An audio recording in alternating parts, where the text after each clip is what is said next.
Hunshao. Rasengan, power of life, spiraling sphere. Naruto called out quickly, jumping over the chain of lightning to take the lead.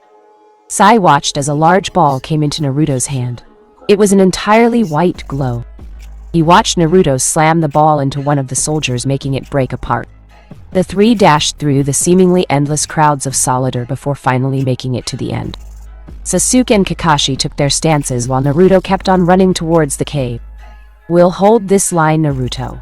Go help Shion-san. You did have a promise to keep after all," Kakashi said, smiling underneath his mask. Naruto didn't turn around, but he did smirk to himself as he hopped to the entrance of the cave.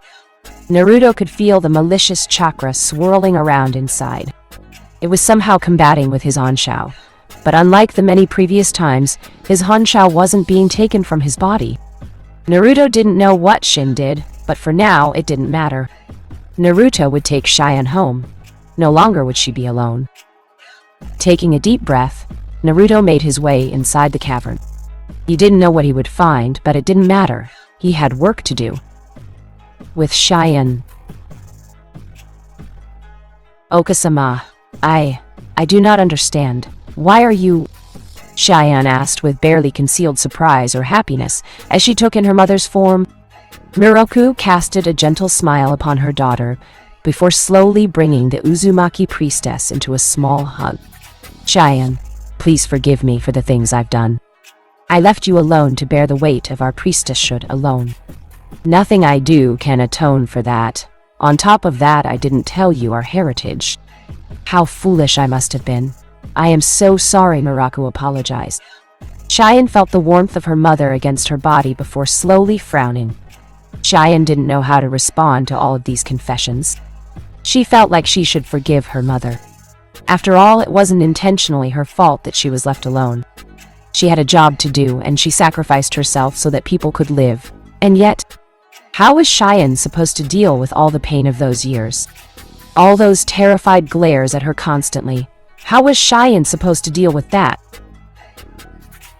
Shion slowly tore herself away from her mother's body, much to Miroku's surprise, and pushed the woman back slightly. "Don't apologize to me. You did what you felt was right at the time. Oka-sama, I can't say that I don't harbor some form of resentment towards you," Shion said slowly, almost choking on the words as they came out of her mouth. Miroku merely nodded sadly. The former priestess had expected this. Of course, a simple apology wouldn't undo the damage that had already been done. That was impossible. "Do you know what I went through? Feeling isolated, mistreated, rumored about constantly.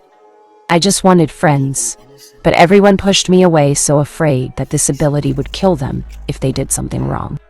Coming here, I realized that I didn't want to save any of them. I would have been happy if we all merely died and Morio would ravage the lands for whoever knows how long. I would have been happy so long as I didn't have to deal with what you put on me," Shion huffed. Miroku widened her eyes slightly. The opposite voice remained silent, while Shion tried to take calming breaths.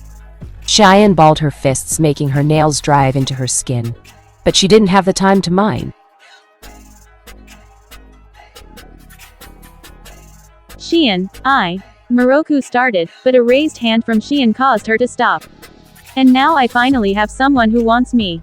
I finally have someone who cares about me. Not just Taruho for once. I now have Oni-sama, and another family. He promised he'd take me home.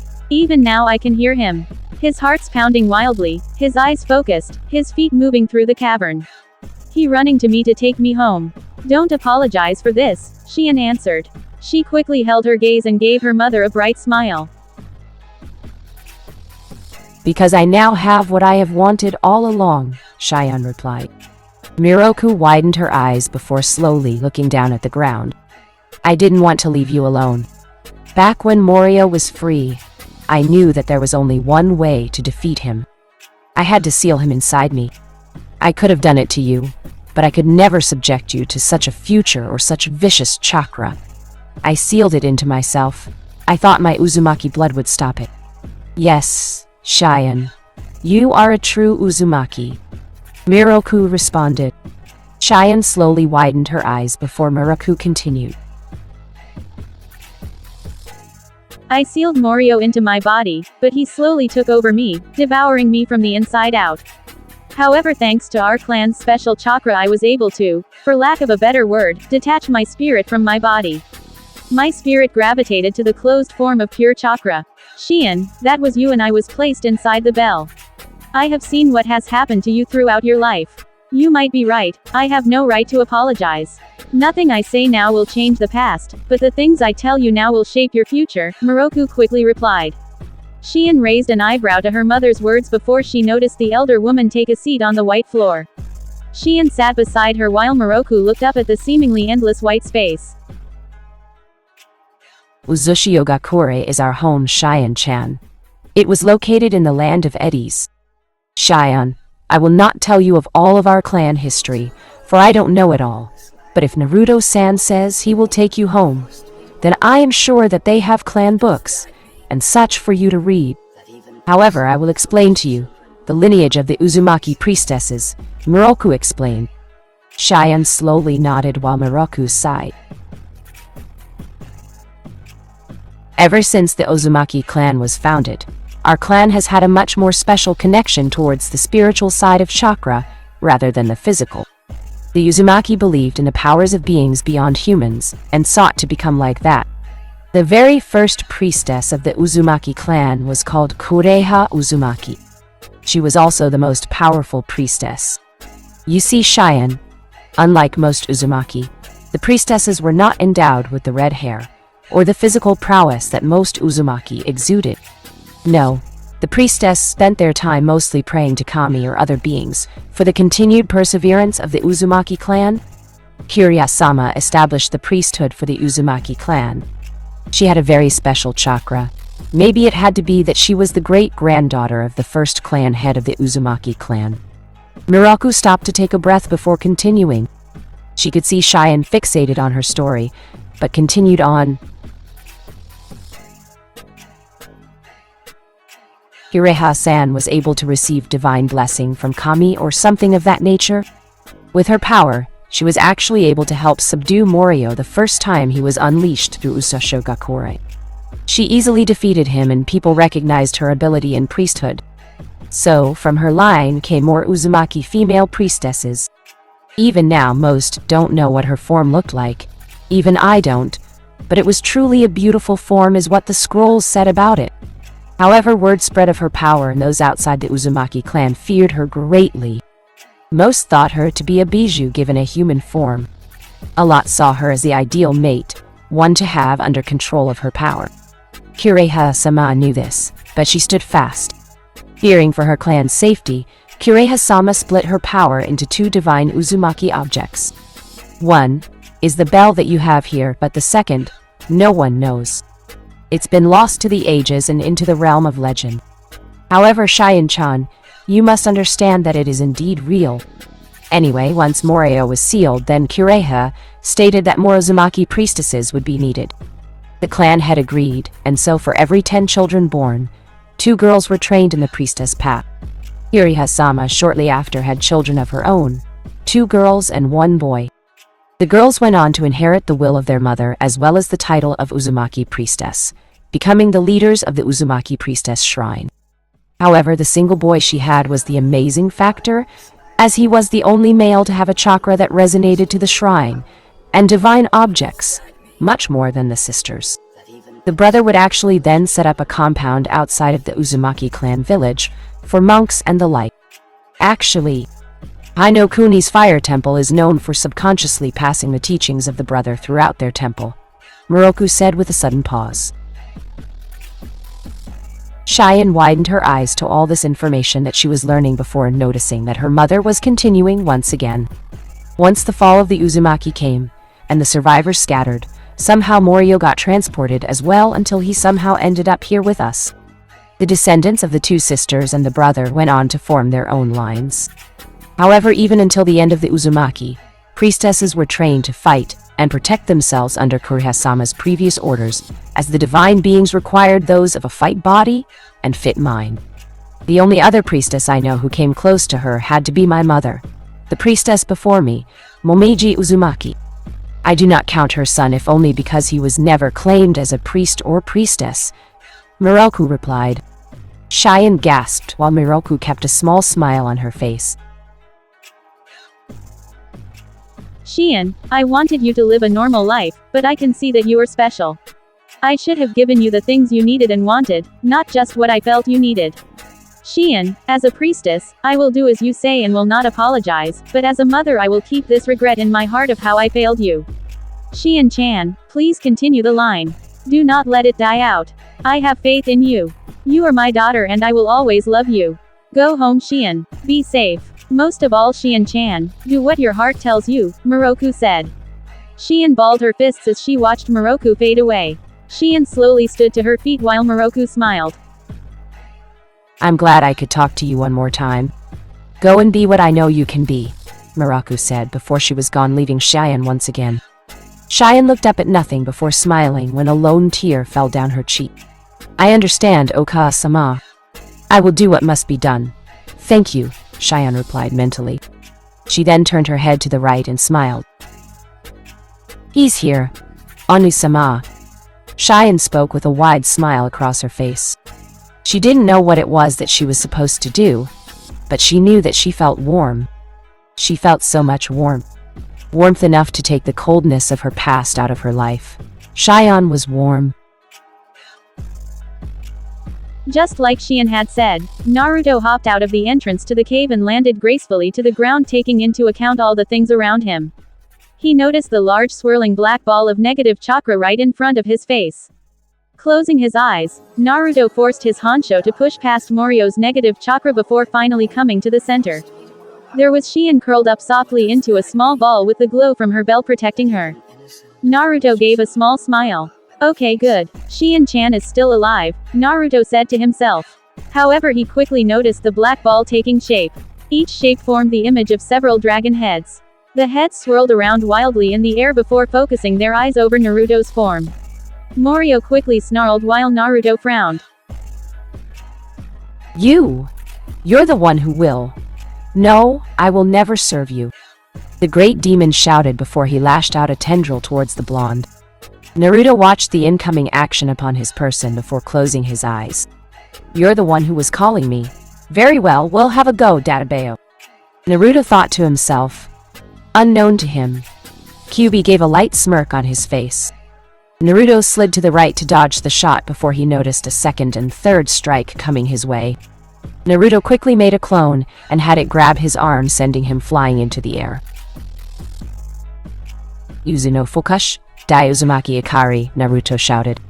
The first seal on his sword quickly lit up in light, before fading just as quickly as it was lit. He swung his body through the air along with his sword. Morio watched as water sprayed from the sword in Naruto's hands. It quickly formed into the shape of missiles that launched themselves at his person. Being so large, Morio could only take the hits that came on his person as the thunderous sounds of water explosions hit his body. Growling, the demon flew one of his heads towards Naruto's body, easily anticipating his devouring of the blonde, who was supposed to be lord over him. He would not allow it. Naruto took notice of the incoming head. Quickly slapping his palms together, Naruto created a wall of cage buncheons guarding his body. Using one of them for leverage, Naruto placed his feet to its backside and launched away from it just in time for the dragon head to devour the clones with ease, making them go up in smoke. However, that smoke covered his eyes as the real Naruto landed on his head. Naruto gave a stern glare before raising his sword into the air. Naruto quickly coated it in white fire before stabbing it into the first of Morio's dragon heads. The pure flames of Naruto's Honsho burned into his body, making the multi-headed demon screech in a deep voice. Naruto grinned before he quickly moved his feet into a dash. His sword tore the demon's skin with the white flames of his Honsho burning brightly in the cavern. Morio quickly used one of his other heads to intercept the blonde, causing him harm. Where is Cheyenne-chan? Naruto asked heatedly. The dragon snarled towards his supposed new lord. In waiting, his teeth bashed against Naruto's sword when the blonde quickly raised it for a block. Due to their different sizes, Morio sent Naruto flying with a loud crash into one of the nearby stone walls. You, like her, will be devoured soon enough. I will not be subjugated by a human once again. Morio cried out with an intense glare in Naruto's direction. Cheyenne widened her eyes from inside the sphere that she was in. She watched the outside battle going on from where she was. She shifted herself tighter into a ball. Ondi-sama, Cheyenne thought to herself. She watched Naruto slump to the ground with a small huff. She watched him rise to his feet before using his thumb to scrape off some dirt on his cheek. Are you just going to let him fight alone? Cheyenne widened her eyes, hearing the same voice that had yet to show itself as before. And what could I do for Onui-sama? I'm just a priestess.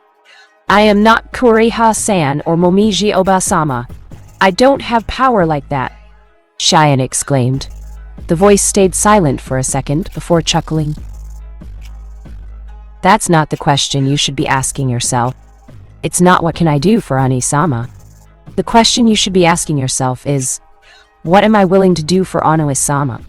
You might be a priestess, you are a Uzumaki, but you are hardly a Uzumaki priestess. Do you take pride in your heritage? Can you take pride in your responsibilities? The voice spoke to her. Cheyenne widened her eyes before looking back out. She watched Naruto quickly fling a multitude of shuriken for Morio's body. The demon dodged them all effortlessly.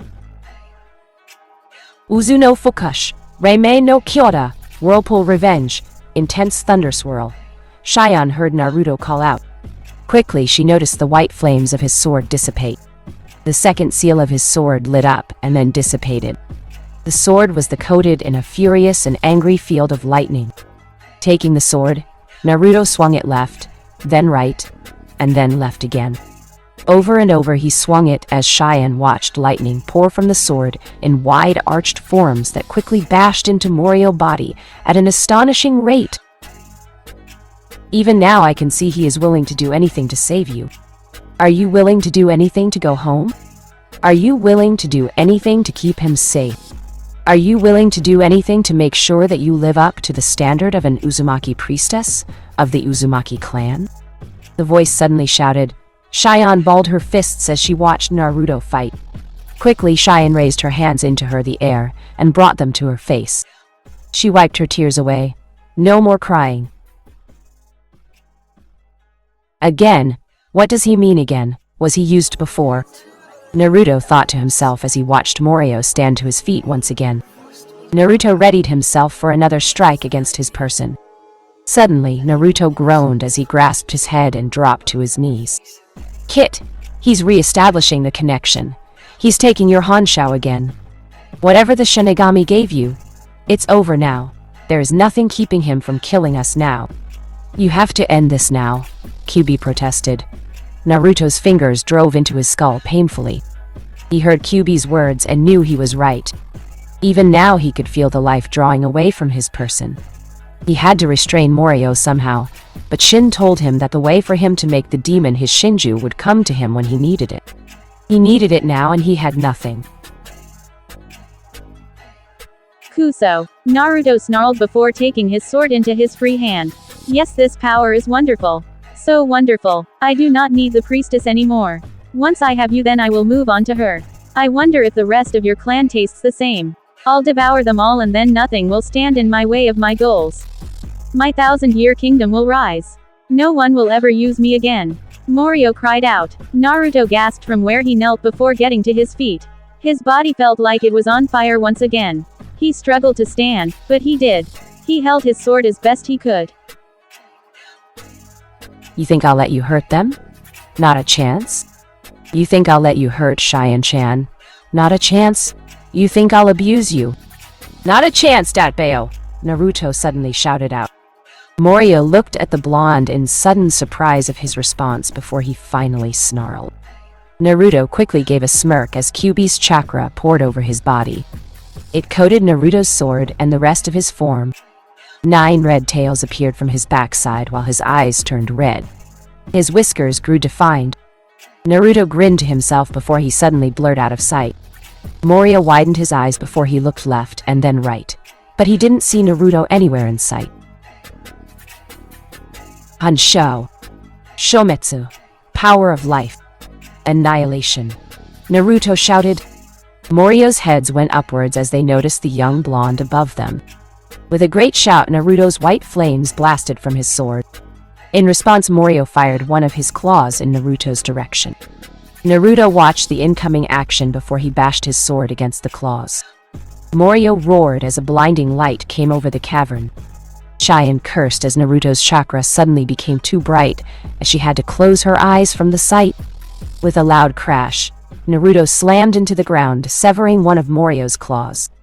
The blonde huffed before he fell on one knee. Morio snarled at him. "Enough of this!" Morio growled out. Naruto widened his eyes as he watched Morio's limbless arm quickly cover itself in malicious chakra. Slowly, but surely he watched as the missing claw grew back before slamming into the ground, making it quake. Morio's roar echoed through the ceiling chamber of the underground cavern. Naruto quickly took hold of his sword and raised it in a defensive stance. He watched Morio's chakra scrape at the inner walls of the chamber, viciously. "Better think of something fast, brat," Kyuubi said. Naruto snorted to himself. Talk about stating the obvious. Naruto watched as the purple eyes glared into his form, before the four heads of the demon quickly raised into the air via their necks. Naruto noticed each head begin to showcase a large red, hot fire. Finally, Naruto slowly nodded to himself. The next move surprised both Morio and Cheyenne as Naruto stabbed his sword into the ground. His hands left the handle. "Onisama, what are you doing? Dodge the attack," Cheyenne urgently requested mentally. Both she and the unknown voice in the scape she was in watched as Morio's flames quickly grew brighter. She then watched Naruto take a deep breath. Naruto quickly placed his palms together. Ignore the pain. Ignore the hurt. Ignore the strain. It would have to be worth it. Placing his hands in front of himself, Naruto grunted and strained as he tightened his hands. His hanshou flared violently, making his body burn. This, coupled with Morio's taking of the power source, made his arms heat up quickly. His body felt like it was tearing itself in two. Slowly, everyone watched as the shinigami appeared in front of Naruto. They then watched as Naruto's 9 red chakra tails rose into the air to surrounded the corners of the portal. The sweat dripped from the young blonde's face. "Shinigami no Jutsu, instant distortion technique," Naruto said through clenched teeth. They watched the portal get smaller and smaller. "You will never get the chance, mortal. Burn in the fire of the one true demon." "Ruler of the world," Morio shouted. Cheyenne widened her eyes. "Onisama's not going to make it. I have to go," Cheyenne suddenly shouted. The voice remained silent for a second before it made itself known by chuckling softly. "Oh really? And how do you know he won't make it?" the voice asked. Cheyenne quickly looked outward. "I can feel it. Onisama's power is being taken, and that's make him exert more force into the technique and stabilize it. He's not going to make it at this rate," Cheyenne said frantically. The voice slowly smirked before sighing. Truly, this was an interesting individual, and why not? This was their successor after all. "Interesting, and what are you going to do about it?" the voice asked, and finally, for once in her life, for real this time, Cheyenne had enough. She quickly threw off her overbearing jacket and let it fall to the ground of the scape. "Enough of these senseless questions. I don't know who you are, and I don't care. I will save Onisama. You want to know what I'll give to save him? Then I'll give my life to keep him safe. Now do something useful and tell me how to get out of here, and if not, then stay out of my way while I figure this out. I am a Uzumaki, and I won't let Onisama die, Databeko," Cheyenne said heatedly. There was nothing but silence through the scape. Cheyenne looked left and right, but it was blank. Well, whatever, she didn't have time to think about that.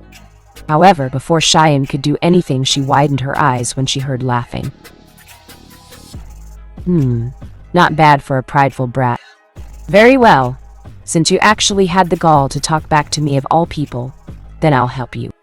After all, I can't let the royal lineage die like this, the voice said, and Cheyenne didn't know how to reply to that, and she didn't have to before the light of the scape brightened. Cheyenne shrieked out as the light covered her body. There were only a few words that she heard in time, words that she didn't know could ever exist. Shinpi. Anzin Kane. Fin. Kai. Mystic safety bell seal. Release.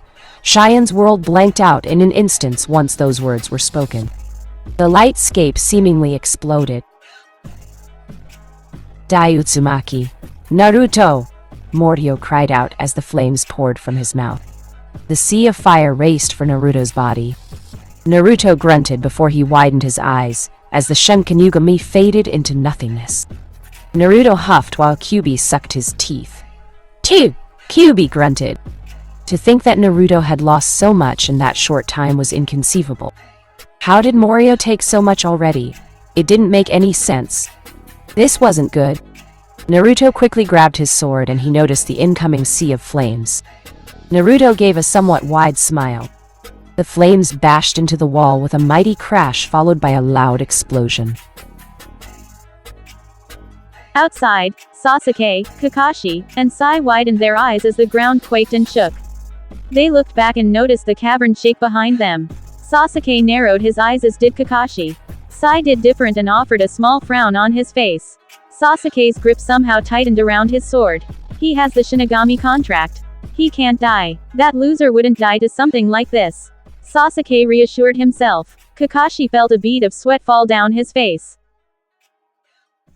Stay focused both of you, Sasuke ordered. Kakashi and Sai turned to Sasuke with his back to the cavern.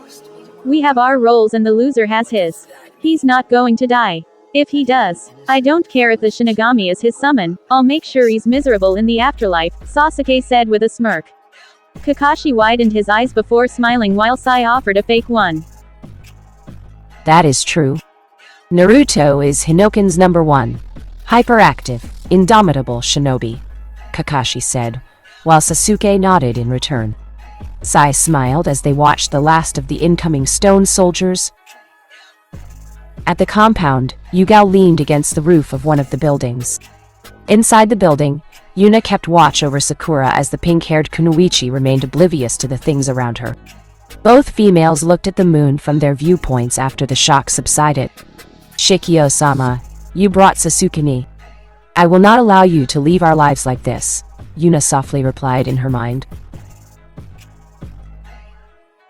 Meanwhile, Naruto groaned as he opened his eyes. He half expected to be in a dark place once again with Kyuubi there with him, and Shin telling him about his second death. Strange that this death was so warm, inviting, and determined. Naruto slowly opened his eyes.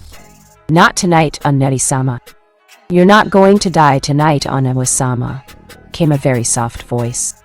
Naruto groaned before he gasped. He found himself somehow in Cheyenne's arms. Cheyenne smiled at him, only she was different.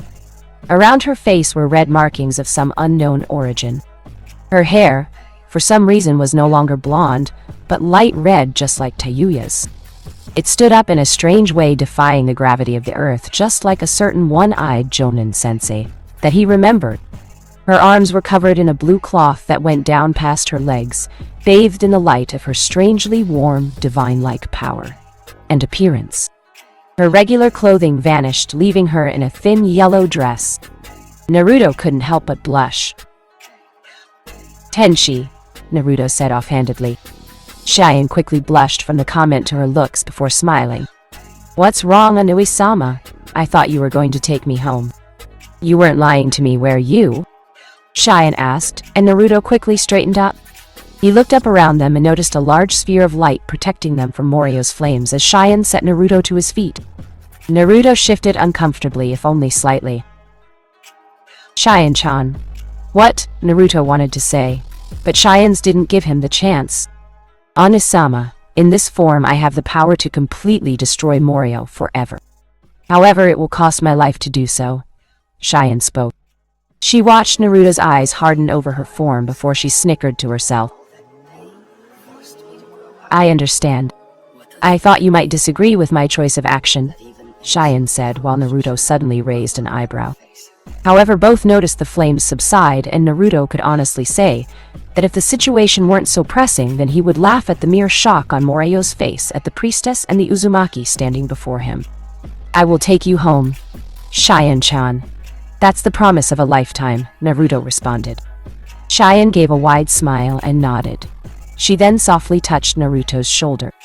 Naruto widened his eyes as he felt an immense invading force of power. This was not Hanshao, it wasn't Yuki, and it certainly wasn't chakra. I know this isn't what you're used to, but bear with it for now, Shion said, and Naruto watched as his body glowed in a bright light. What is this power? They're just mortals. This can't be happening. Morio cried out before Shion's sphere of protection vanished. The light dissipated from Naruto's body. Shion smiled as she watched the blonde take a step forward. Even over 1,000 years old and you still don't understand, Morio. Don't talk so easily about taking over the world when you can't defeat two people. Fine, call us mortals, but we live every day as if it were our last.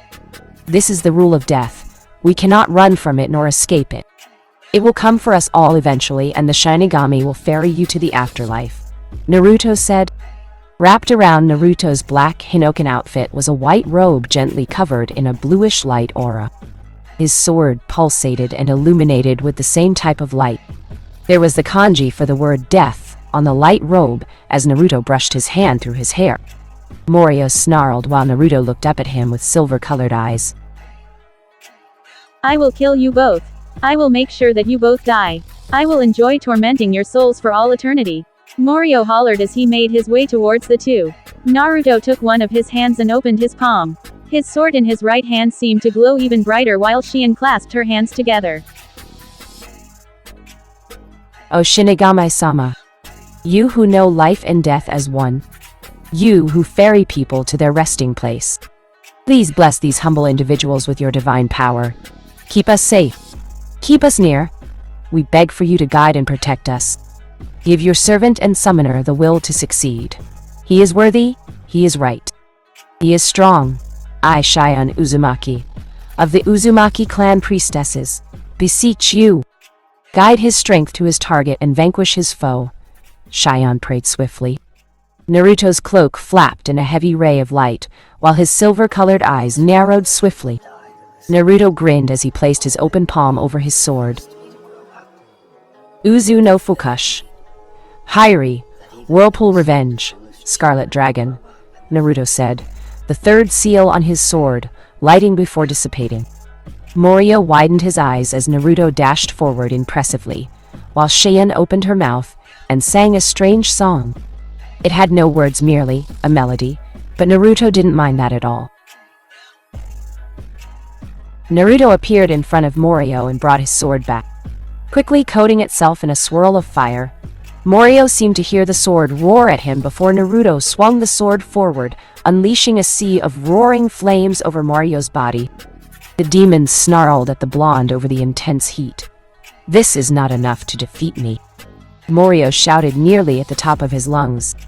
Shion continued to sing her song of melody while Naruto snarled. The flames spun wildly through the cavern as Naruto's sword continued to clash itself with Morio's dark, malicious chakra. However, Naruto quickly frowned as he felt Morio's power flare instantly. Its force of strength was enough as the sword blasted from Naruto's grip and went sailing into the air. Naruto watched it flail around wildly before embedding itself into the ground behind Shion. Naruto then turned back as he noticed Morio's heads come together. Die, mortal. Disappear from my presence.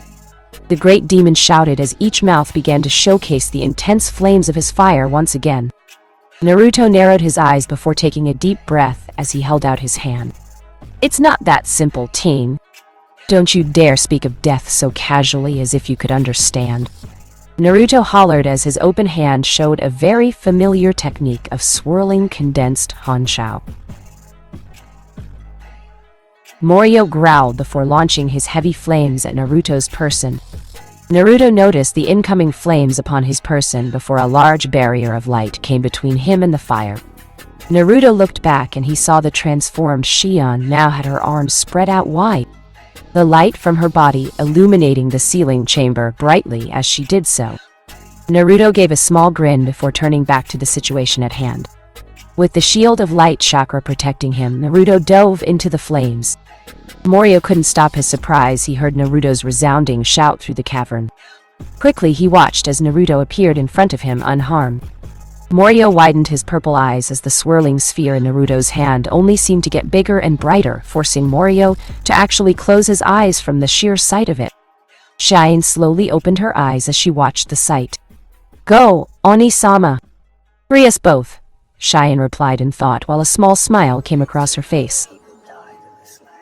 Rasengan. Shinpi Shidama! Spiraling sphere. Mystic death sphere! Naruto shouted before he quickly slammed the pure white-colored sphere straight into Morio's chest. Morio screeched out from the sheer pain. It wasn't possible. There weren't supposed to be regular chakra-based technique that could hurt him. It was impossible for this mortal to have such an intimidating amount of power. What was this? Morio didn't know what to think anymore. Naruto pushed the ball further and further into Morio's body. However, it was a surprise to him that he found the next place that he was in. It was completely dark, formless, lifeless even. Naruto blinked as he looked left and right, but he found nothing at all. He couldn't sense Cheyenne, or even his team outside Kyuubi. Naruto called mentally. There was no callback at all, so he couldn't even contact his partner. That was just perfect. Great. What am I supposed to do now? Naruto asked himself, placing a finger to his chin. Inside, scape L. Naruto drifted through the space for seemingly endless amounts of minutes before he noticed a tall, dark, cloaked man. He seemed to be sitting in the darkness, meditating somewhat patiently. Narrowing his eyes, Naruto drifted towards the individual, albeit cautiously. "Asen, you mind telling me where the hell I am?" Naruto asked. He watched as the man slowly opened his eyes to glare at the young blonde in front of him with a savage glare. Naruto widened his eyes to the thought. He had seen these eyes before. The eyes of the betrayed and the hurt. He'd seen them in himself, Cheyenne, Sasuke, and many others. Frowning, Naruto floated forward. "Leave now, mortal!" Naruto heard the man say. So far, only one person had ever called him mortal consistently, and that person was not Kyuubi. "Morio!" Naruto said before the man stood to his feet to glare at the blonde Hinoken member. The two stood at arm's length of each other. Blue eyes bore into black. The two glared at each other before they noticed chains sprout from the lower pits of the darkness. Black chains wrapped around Morio's left arm, and white chains wrapped around Naruto's right arm. The two blinked for a short time before looking back at each other. Keh, to be chained to an insufferable human. How the great Morio has fallen, Morio said to himself with a short laugh, though Naruto could see that there was no real mirth in his laughter. "Hey, it's not like I did this, you jerk. What's your deal?" Naruto asked. Morio quickly turned to glance at Naruto before snarling. "What's my deal? What's my deal? You humans are my deal. Everything you do is meaningless and worthless," Morio shouted with some force. Naruto widened his eyes, if only slightly, before he looked down. It could have been his eyes, but he swore that the chains weren't even anymore. Did a little bit of his white chain disappear? Naruto shook his head softly. "What do you mean all we do is worthless? The things I do aren't worthless, Databeo," Naruto proclaimed before he heard Morio snort to himself. "You know why I hate you humans. Because you are hypocritical. You never do what you say you will. Your promises are feeble and so is your power. Why was your kind ever given the right to rule over this planet?" Morio asked, and Naruto raised an eyebrow. Morio didn't seem to notice the silence, but continued anyway. "Always killing each other. Always fighting each other back and forth. Your feeble sense of justice is pathetic," Morio visibly spat. Naruto merely let the man talk, narrowing his eyes as he did. "You only ever care about yourselves. Even now you seek to stop me from my goals. I tire of these wars. I also tire of helping you humans, and never a single appreciation for it. In the slightest. My time in this damn seal was more pleasurable than outside in the human realm." Morio called out, much to Naruto's surprise. Naruto's first instinct was to merely shout or rage back, but something told him that this wouldn't work. Naruto could see the man glaring at him heatedly with hurt hidden deep in his eyes. Naruto took a deep breath and sighed. "What happened to you?" Naruto asked. He didn't know where this sudden wave of concern came over him, but seeing the once great, boasting demon actually look at him this way was a little disheartening. And even if they were enemies, if Naruto had thought about it then, this man, this demon, in front of him had only lived a life just like Kyuubi most likely did. To his response, Morio sucked his teeth and chuckled dryly. Don't flatter yourself, mortal. Don't think that simply me telling you my story will get me to see you any better. It won't. I won't submit to another human ever again. Morio called out. Naruto looked down and widened his eyes. More of his white chain was gone. Morio's black chain came to his wrist. Naruto could feel the negative emotions inside the demon's heart running rampart. It was nearly an overdose. Naruto clutched his head with one hand and knelt on one knee. Huh. Look at yourself. So pathetic and weak as you are now. No power for you to use anymore, is there? I will never. Naruto slowly snarled before glaring forward. Would you shut up for a damn second, you coward? Naruto growled out. Morio widened his eyes at the insult before the middle-aged man balled his fists. What did you call me, mortal? Morio asked while Naruto stood to his feet slowly. You're just a coward, Naruto repeated. Morio's response was to quickly grab Naruto's collar and bring him to stare at his eyes heatedly. You dare call Morio, the devourer of souls, a coward? Morio snarled while Naruto frowned. Well, you're certainly acting like one right now, Naruto replied. Morio growled, baring his teeth at Naruto before Naruto closed his eyes for a second before opening them up. Morio frowned as he noticed that the fire in Naruto's eyes was gone. I don't know what happened to you, and I won't pretend that I don't understand. I've been betrayed too by a lot of people. I've been betrayed by Kakashi-sensei, Tsunade Bahan, Sarutobi Gigi, my teammate, and even my entire village, Naruto said, and Morio quickly snorted before looking away. Naruto didn't break eye contact, but a small piece of his white chain came back. Oh, I'm sure you're going to thrill me with your tale, Morio said with a roll of his eyes. However, to his surprise, Naruto shook his head. Nope. Until you can trust me enough to tell me everything that happened, then I won't tell you. I'd say that was a fair trade, Datbeo, Naruto turned quickly. Morio frowned before looking into Naruto's eyes. The two beings shared a glance for but a second before Morio let Naruto onto the endless darkness floor. Cheeky bastard, you are mortal, Morio said with a tiny smirk. Naruto grinned before he finally sighed. However, I know one person who was like that, Naruto said, and Morio's frown slowly returned as he glared in Naruto's direction. Naruto wasn't staring directly at him, but rather to the side. He didn't seem to be focusing on anything in particular other than his thoughts. Morio watched Naruto raise a hand to his stomach or abdomen area. He's been passed around like some fancy piece of jewelry even before I was born. I can't tell how he truly feels having his freedom restricted. He's been with me for 16 years. That's just me. He's had 2 other containers, each which lived full lives. I don't know how many years he had since he last felt the wind in his furry hair, or the sun on his face. How he must have felt to roam on his own, with his life free.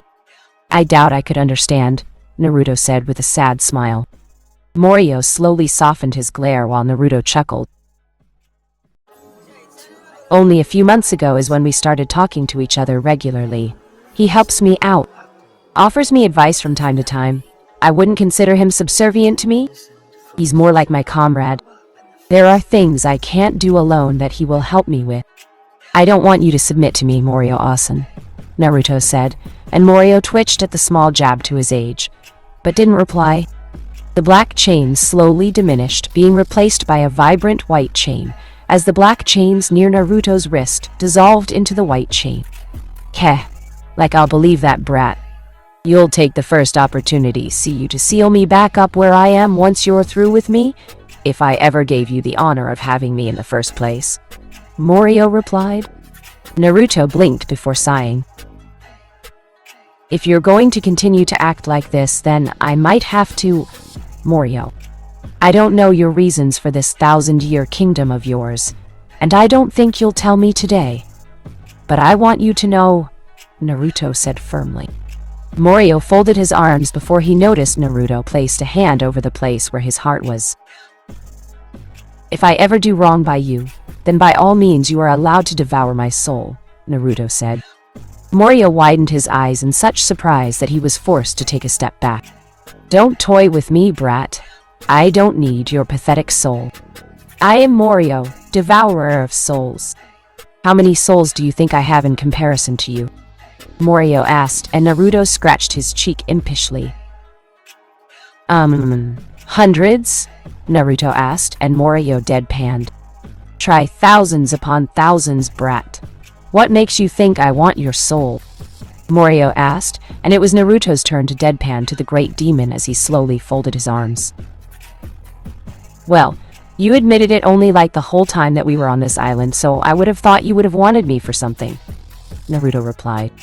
The tall, black-haired man had the decency to look embarrassed before he sucked his teeth and pouted before turning his head away from the blonde shinigami summoner.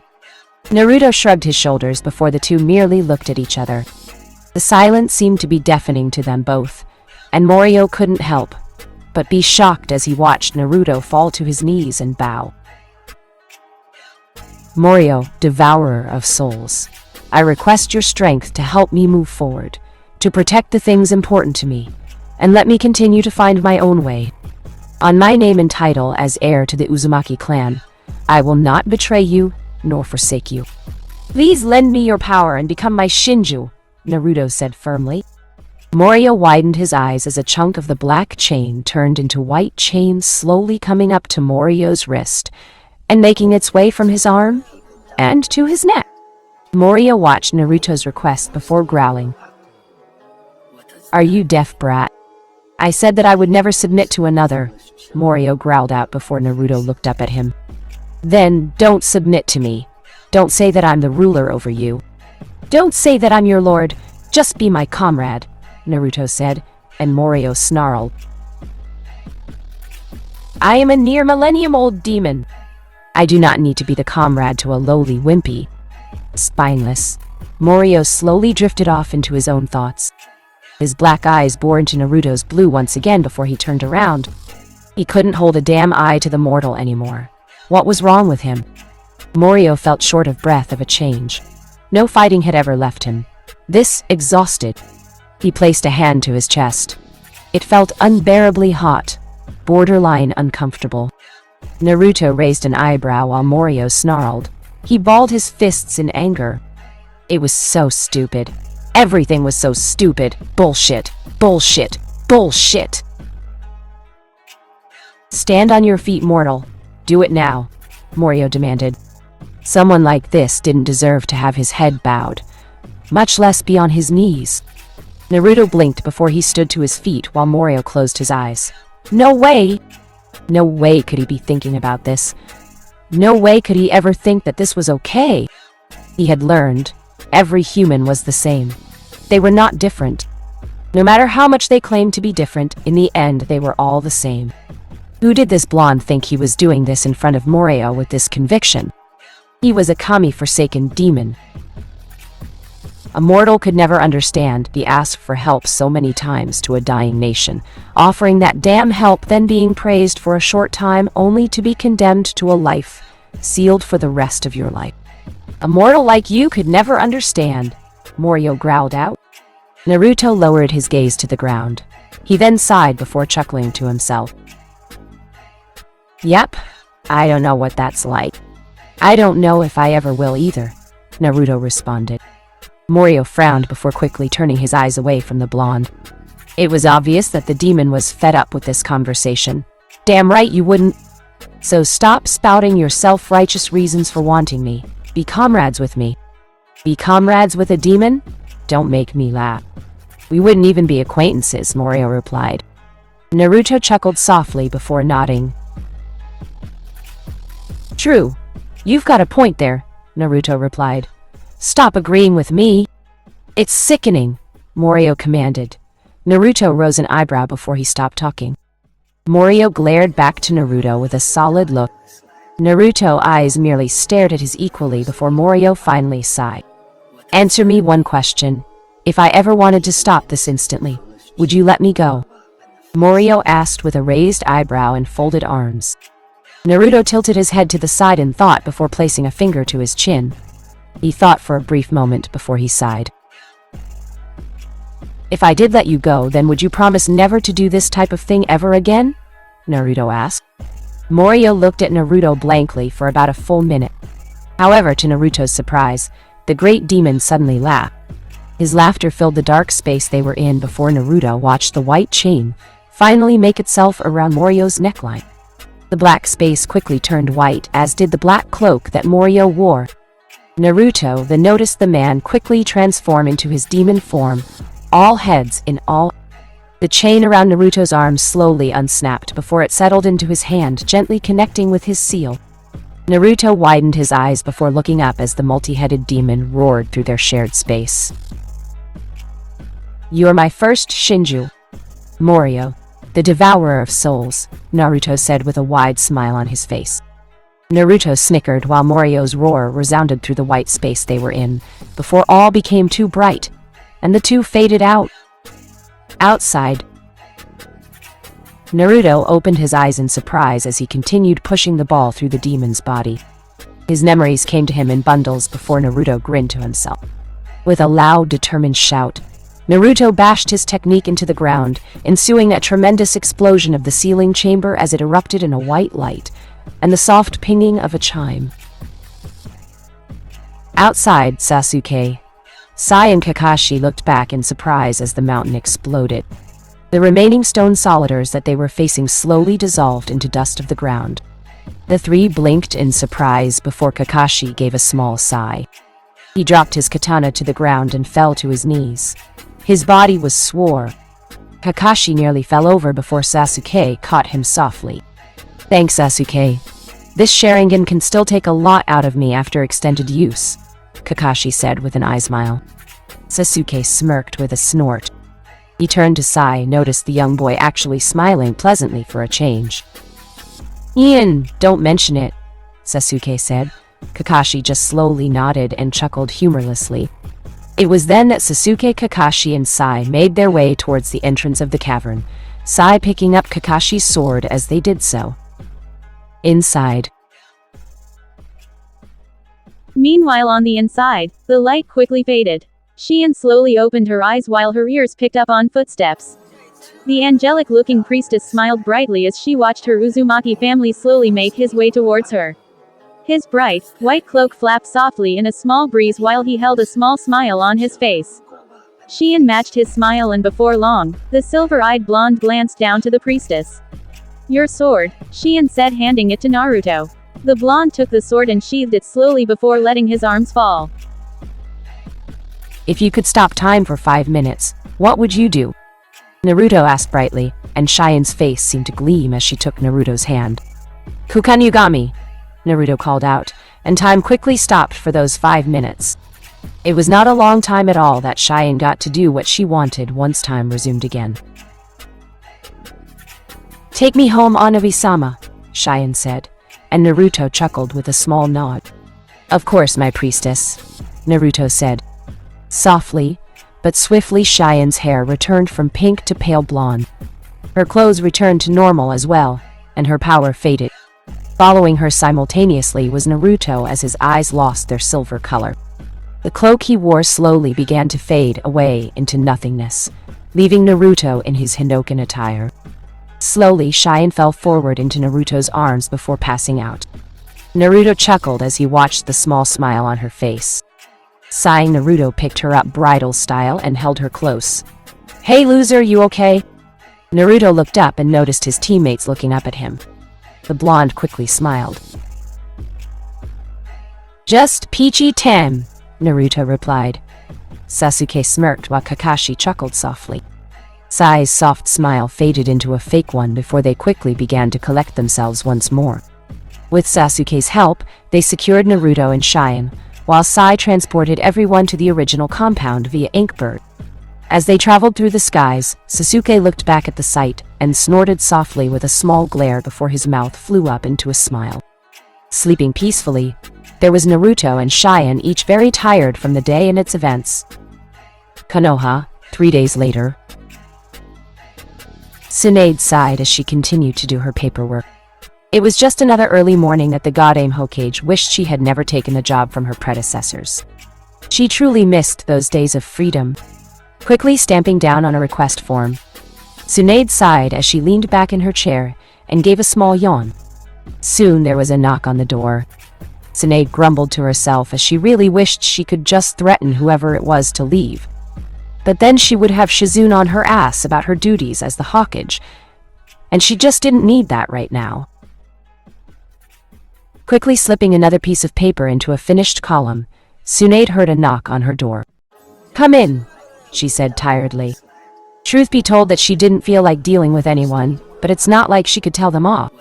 Yet, she watched the doorknob twist and turn until the door opened, revealing her familiar assistant coming through the door. Message from Sasuke-san and the rest of the team. Tsunade-sama. The mission to Demon Country was a success, Shizune stated happily. Tsunade slowly nodded her head while leaning back into her chair. I see, well, that's always good news. Though, why couldn't they come back and tell me themselves? Tsunade questioned. Shizune blinked owlishly before moving her eyes back to the scroll in her hands. Sasuke-san says that they would come back. But Naruto-kun has been unconscious for the last 3 days along with the priestess. Cheyenne-sama experienced a few levels of chakra exhaustion and Naruto-kun has experienced Honshou exhaustion, Shizune said with somewhat of a shrug. Tsunade sighed to herself before rubbing her temples. Granted, the Godaim was still getting used to the idea of Naruto having such a contract, and thus having to use Honshou rather than chakra. She knew this would happen if she put Naruto in charge of the mission, but Kushina had said that she wanted Naruto to assume the leadership role, so Tsunade just went along with it. Well, he did get the mission done, plus she was sure there would be a debriefing on the events that transpired. Somehow that's not so surprising, but Naruto's always been unpredictable, I guess. Okay, I'll have their funds transferred to their account. Anything else I should know? Tsunade asked. Shizune slowly nodded and cleared her throat. Ah, yes. Before Priestess Cheyenne went into unconsciousness, she also stated that her compound would be relocating to Uzushiogakure, Shizune said, and then looked up to gauge the Godaim's reaction. It wasn't a very good one. Excuse me, would you repeat that, Shizune? Tsunade asked with a twitch to the smile on her face. Shizune slowly shook her head into a no fashion, not daring to repeat what she had just spoken from her lips. She watched Tsunade grumble to herself before the blonde woman proceeded to slightly bang her head into her desk. That brat, always doing things like this, Tsunade said to herself. Well, Tsunade-sama, the reason for this is because Cheyenne-san comes from an Uzumaki priestess line. She's the last Uzumaki priestess, Shizune said, reading through the rest of the report. Tsunade, if she had sake right now, would have done the same thing she did all those months ago, and literally toss it out the window into whoever was walking the streets at this time. However, after destroying her entire supply of sake, except for special occasions, she had nothing tangible to throw, so she just settled for rubbing her fingers along the bridge of her nose. Actually, now that Tsunade thought about it, she had recalled Mito telling her about the Uzumaki clan priestesses, at least for a time. Tsunade at the time had asked what god or being the Uzumaki prayed to. But Mito never told her, telling her that this was a part of Uzumaki history that she just couldn't tell unless Tsunade went through the Uzumaki clansman passage. At her age, Tsunade hadn't thought much of it, but looking on it now, maybe it held a lot more value than she thought to believe. Just give me the scroll, Shizune. I'll review it later, Tsunade responded. Shizune stood surprised at Tsunade's almost professional answer, but did so before Tsunade allowed her to leave. Shizune left without a word, leaving the Godaim Hokage to her thoughts. Tapping her finger on her desk, Tsunade slowly opened up her clothes and took a look at the swirl symbol on her body. It was this that signified that she was an Uzumaki, no matter how small the blood was in her body. However, Tsunade knew this, but she was also a Senju. Actually, she was in the majority for Senju blood. Tsunade had to laugh, if only slightly. Here Naruto was building his clan, and she was letting the Senju die out. It had to be some type of irony. Well, whatever. It doesn't matter, Tsunade said to herself before she continued writing out some of her documents. Suddenly Tsunade widened her eyes. Looks like I'll need to pay a trip to Uzushiogakure for a moment, Tsunade said with a small smile. Slowly nodding her head, she then went back to her work. Demon. Country. Naruto groaned as he opened his eyes. The sunlight gleamed into his face once he did so. What happened? Naruto wondered to himself. Turning his head, he blinked when he noticed Cheyenne sleeping in a separate futon from his own. She seemed to be resting peacefully as far as Naruto could tell with the smile on her face. Good to see you're awake. Naruto turned his head and took notice of Kakashi smiling to him. Naruto chuckled dryly before leaning up, pushing the covers off his body. How are you feeling? Kakashi asked, making Naruto shaking his head slowly. A little sore, but nothing I can't handle. How long have I been sleeping? Naruto asked. Kakashi snickered to himself before he folded his arms. Oh, about 3 days, he said, decidedly dropping the proverbial bomb over the blonde's head. Naruto twitched before his grip on his sheets tightened.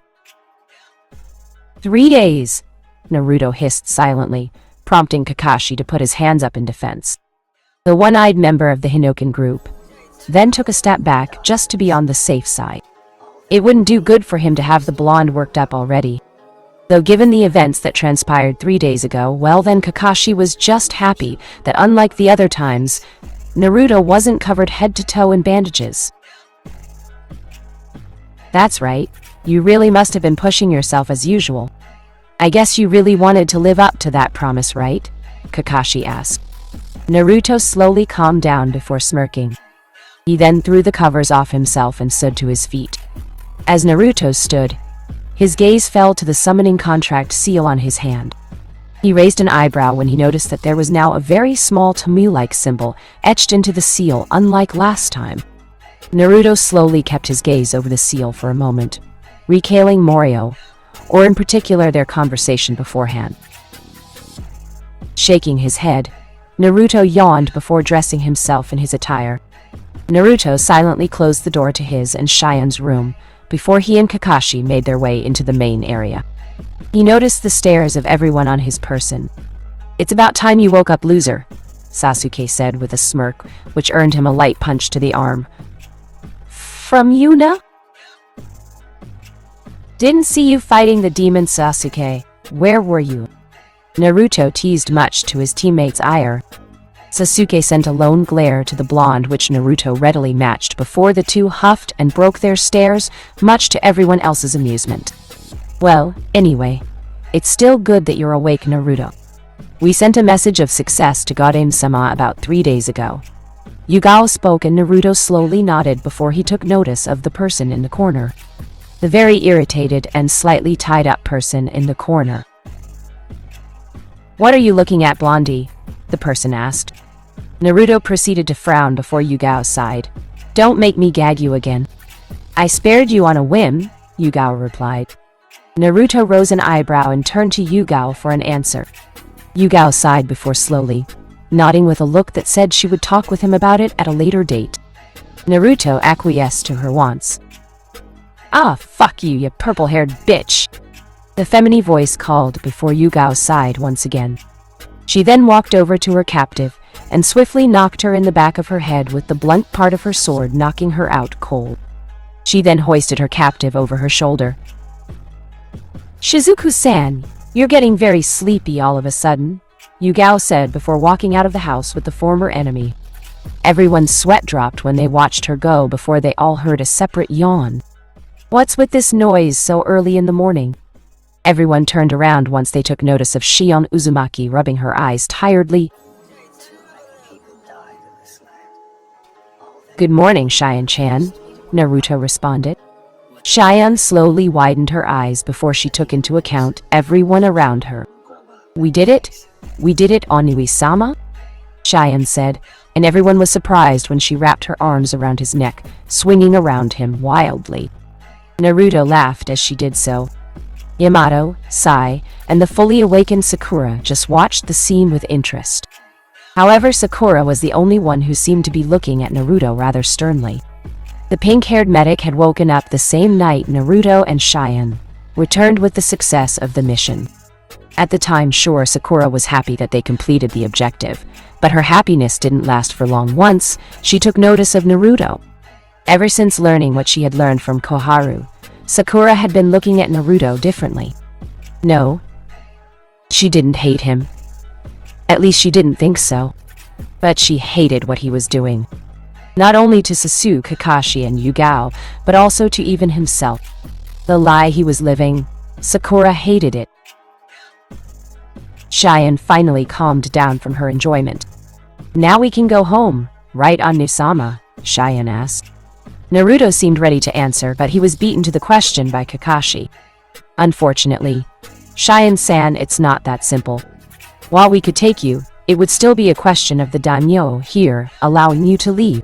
Plus, I do not think Naruto could bring this entire compound into Uzushio, Kakashi said rather simply.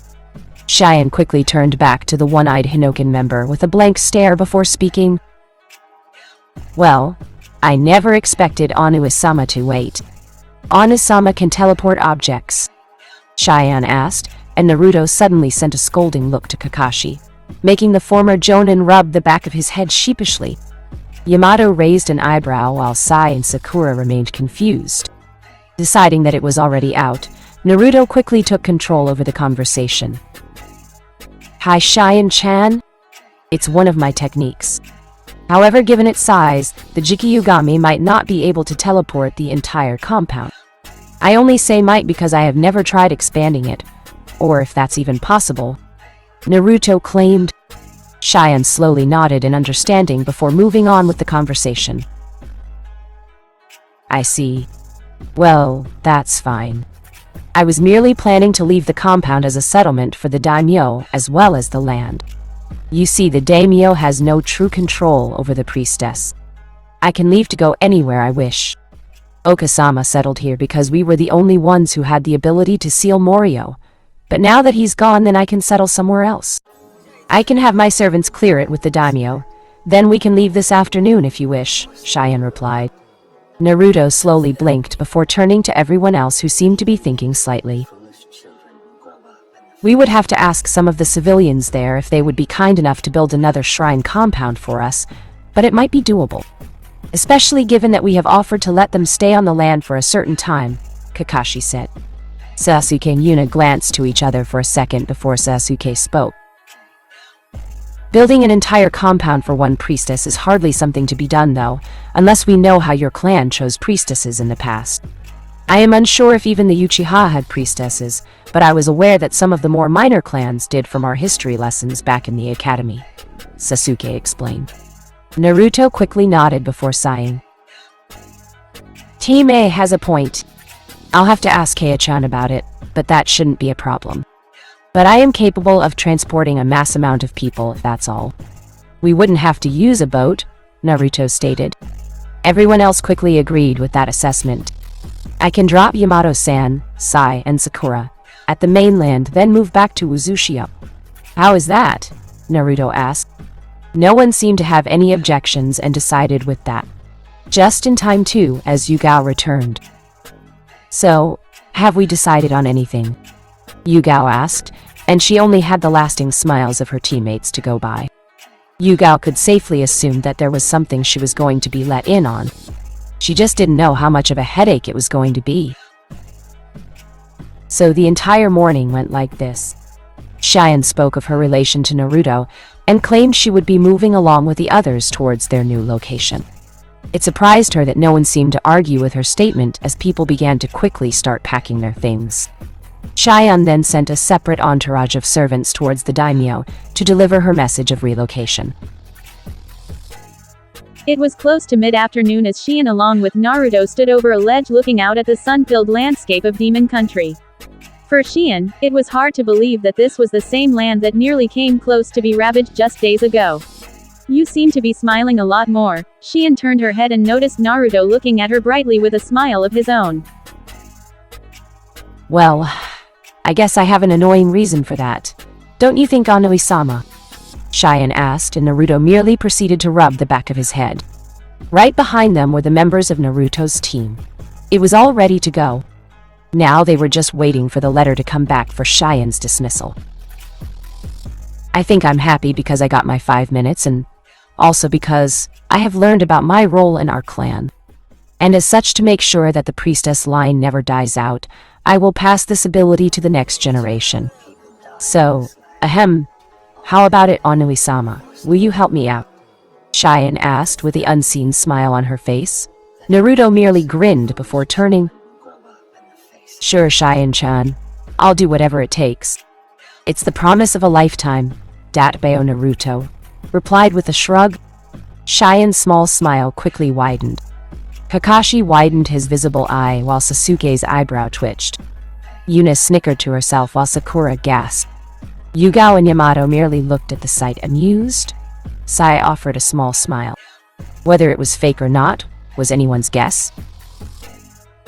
Far off in Uzushigakure, everyone suddenly stopped working as they heard a crash to the floor. They looked up and noticed Yuri looking at the ground. On the ground was a broken teacup with the spilled contents on the floor. They noticed Yuri chuckling darkly while she balled her fists hard. Yuri, what are you doing? What happened? Yura asked in sudden worry before Yuri looked up to her sister's eyes and everyone's confusion. Yura Wanakan, someone one-upped me just now. Oi Suigetsu, get your butt to the training grounds, Databayan. Yuri snarled before she stopped off into her room to go and put on her training gear. There was never a time for training than now. Meanwhile, Sasuke proceeded to smack Naruto over the head. You are such a loser, Naruto, Sasuke said, while Naruto growled. Well, fuck you too, Sasuke. Naruto snarled out, getting the two to glare at each other. Xian giggled while Yuna sighed. There went her lover, cousin causing trouble again. It was then that everyone took notice of the 3 messengers that Xian sent. Xian-sama, word from the daimyo. He has sent you off, and wished us the best, no matter where we go, one of the servants said while Xian slowly nodded. Well, that's that, Oni-sama. Shall we go? Xian asked, and Naruto gave a small smile with a quick nod of his head. Quickly, everyone began to head off the mountain. Yugao collected her strange captive, Shizuku, before moving along. In little to no time, everyone was gathered along, standing at the entrance to the compound. The very empty-looking compound. Each and every piece of clothing or ornament was taken off, leaving the compound to be more of a ghost town than anything else. Alright, before we leave, I will take Yamato-san and his group to the mainland, and then I'll come back, Naruto said before holding out his hand. He took a deep breath. He felt no pain. His Hansha was flowing calmly. There was no struggle for it anymore. It should be okay now. Jika Yugami, Naruto called, and everyone watched the medium-sized purple portal appear in front of their eyes. The Hinokan team smiled as no one seemed to have to be worried for the blonde anymore. Naruto turned back towards Yamato and his team. You're sure this is safe, Naruto-san? Yamato asked, looking at the technique with interest. He hit it well, his surprise of a technique like this. The amount of energy going to it and from it was amazing. To be able to walk through this was astounding in itself. He turned and noticed Naruto nod before the former Ambu nodded. Very well, Sakura. Sai, let's move. We'll want to make Konoha in 2 days' time, Yamato answered. Sakura and Sai nodded, though the former was hesitant, and within reason to be so, having never experienced the technique before. Taking a deep breath, Team Yamato walked through the portal with Naruto right behind them. Everyone watched the portal slowly close thereafter. Mainland. Naruto opened the portal to the near entrance of the port town boat docks, letting Team Yamato walk out. Sakura quickly slumped to her knees. That was an experience, she said, much to Naruto's slight joy. It was that bad, Sakura, Naruto replied before he noticed the pink-haired medic glaring at him harshly. Well, thank you, Naruto. We'll report our side of the mission briefing. I suspect Hinoken will do theirs after all things are settled. Where you are? Yamato asked, prompting Naruto to give a slight nod of his head. Yamato followed the nod before sighing. Well, I have to compliment you on your leadership skills, Naruto. You really have come a long way from what I have read about you. I hope to work with you again, Yamato stated, holding out his hand in a friendly gesture. Naruto scratched his cheek shyly before taking the offered hand, giving it a firm shake. Same to you, Yamato-san, Naruto said before letting go. Sai merely bowed before the two walked off. Naruto then turned just in time to see Sakura glaring at him. Don't think we're done with what we talked about, Naruto. I care about you too much to see you acting like this. You'd better watch yourself, Sakura said, making Naruto narrow his eyes as Sakura ran off to catch up with her teammates. Naruto merely watched her leave before stepping back into the portal and disappearing. Demon. Country.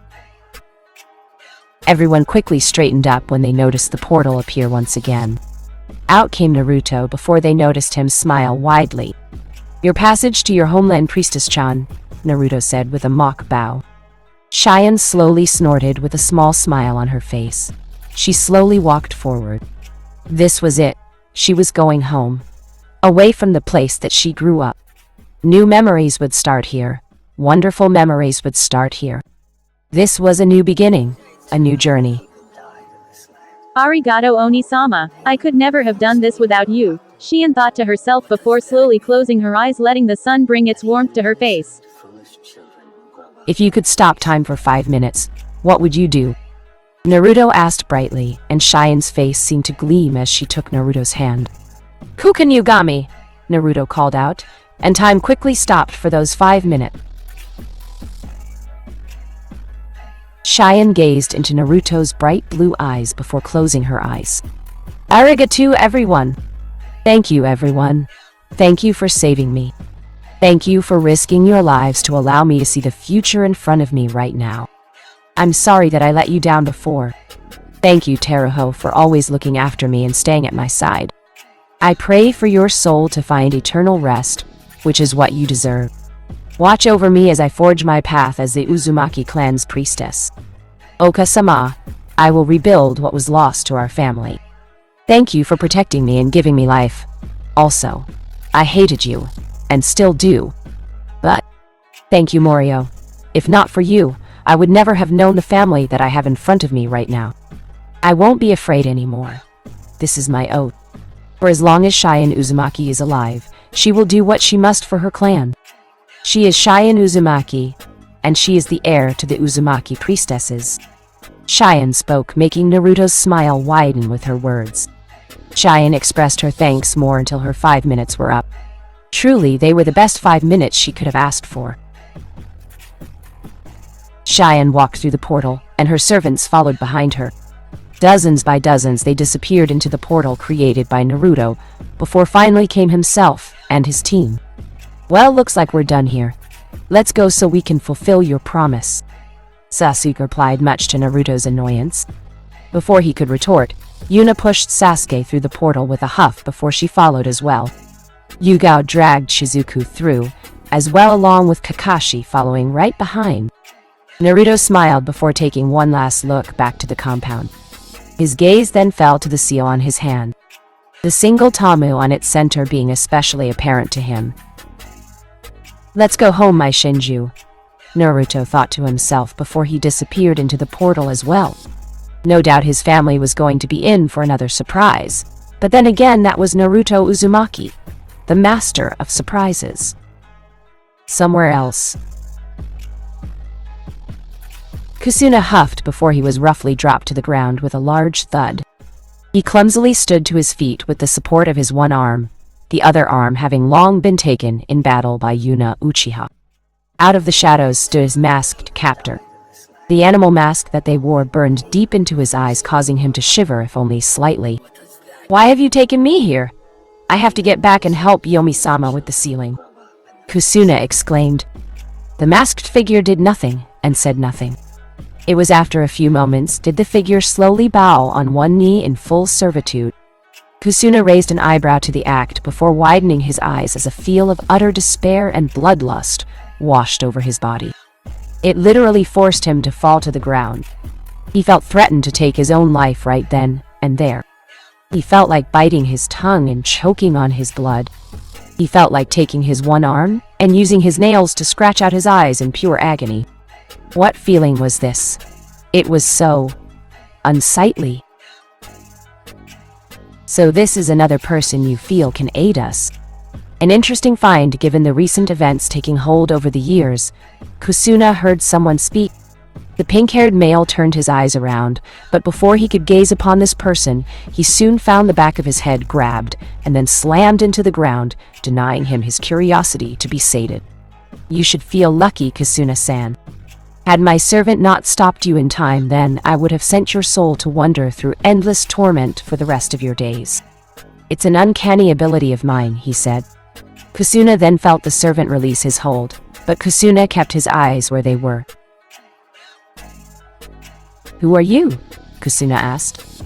His ears picked up on the shuffling of feet and the sound of a cane smacking against the ground. Okay, so in his mind, Kusuna figured that this man was old. It took some time, but Kusuna slowly heard the person stop. He dared not look up. They say curiosity killed the cat, so Kusuna was going to be the alive cat here. My name really holds no significance, young medic. All that you need know about me is that I am a disciple, a follower, the true heir to our god of slaughter, Jashin-sama. Welcome, Kusuna-san, to the center and birth of the Jashin Temple and Jashinism. The man spoke, and Kusuna slowly widened his eyes as he looked at the ground. He didn't dare look up, though his curiosity was even higher than it was before.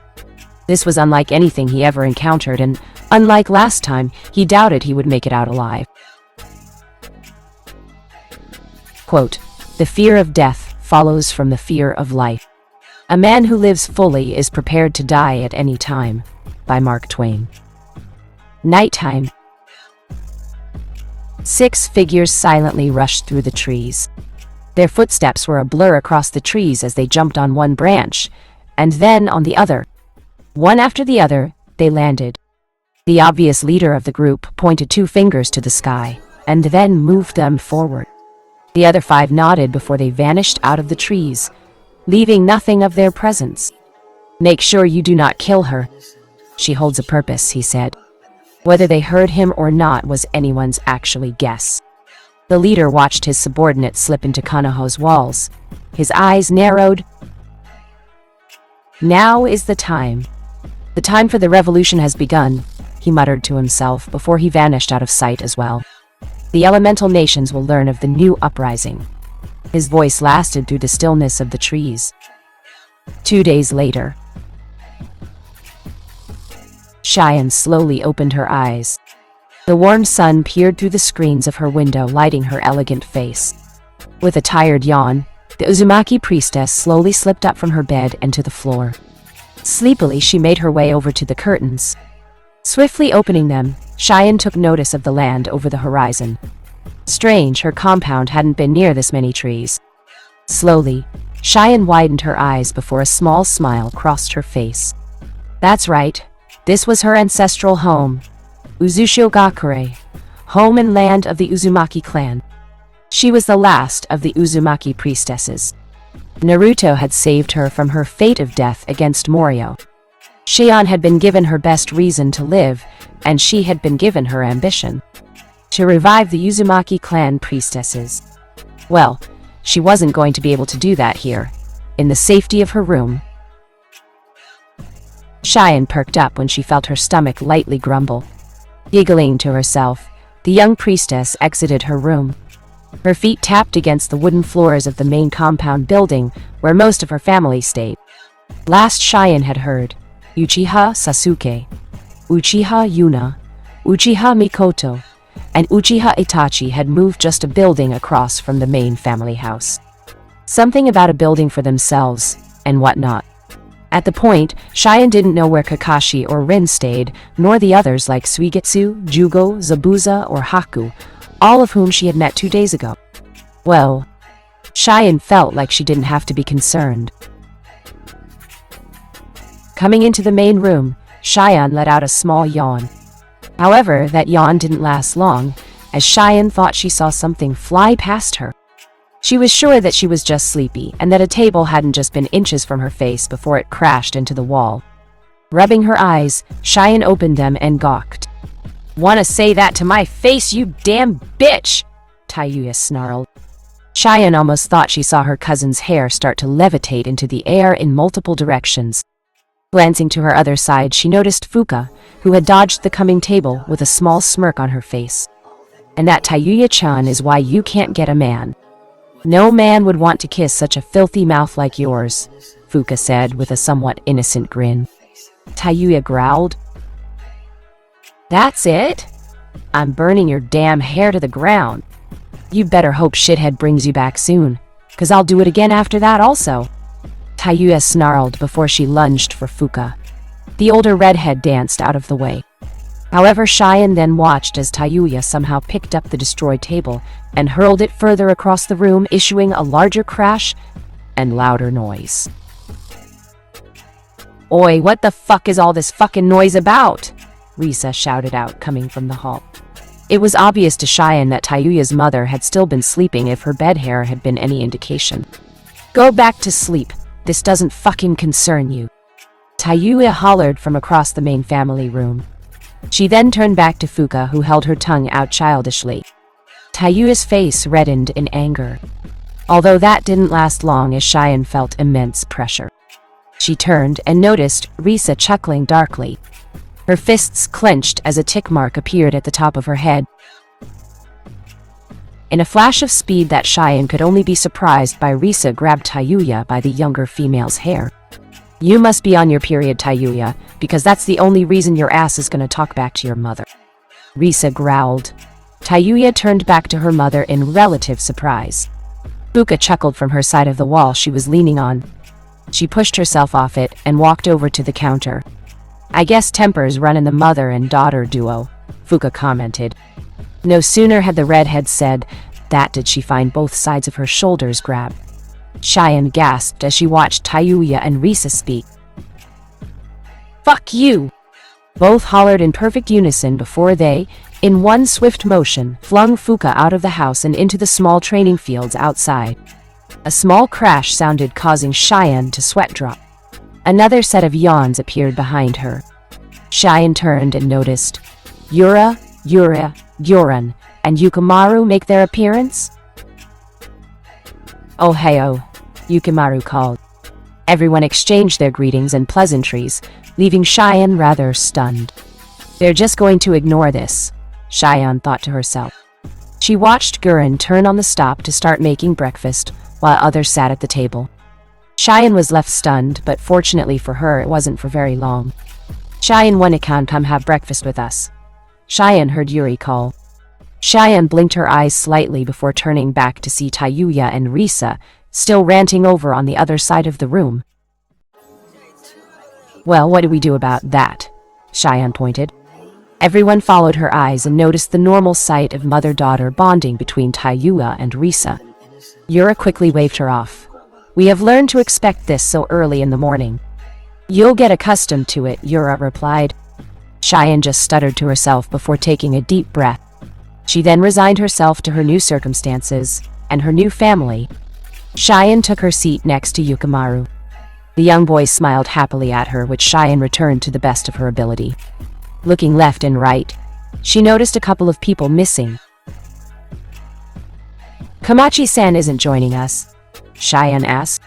It was then that she and everyone else heard walking, and they noticed Fuka appeared in the house while she brushed off some dirt from her clothes like nothing was wrong. In fact, she looked mighty happy, despite the apparent arguing that had been going on.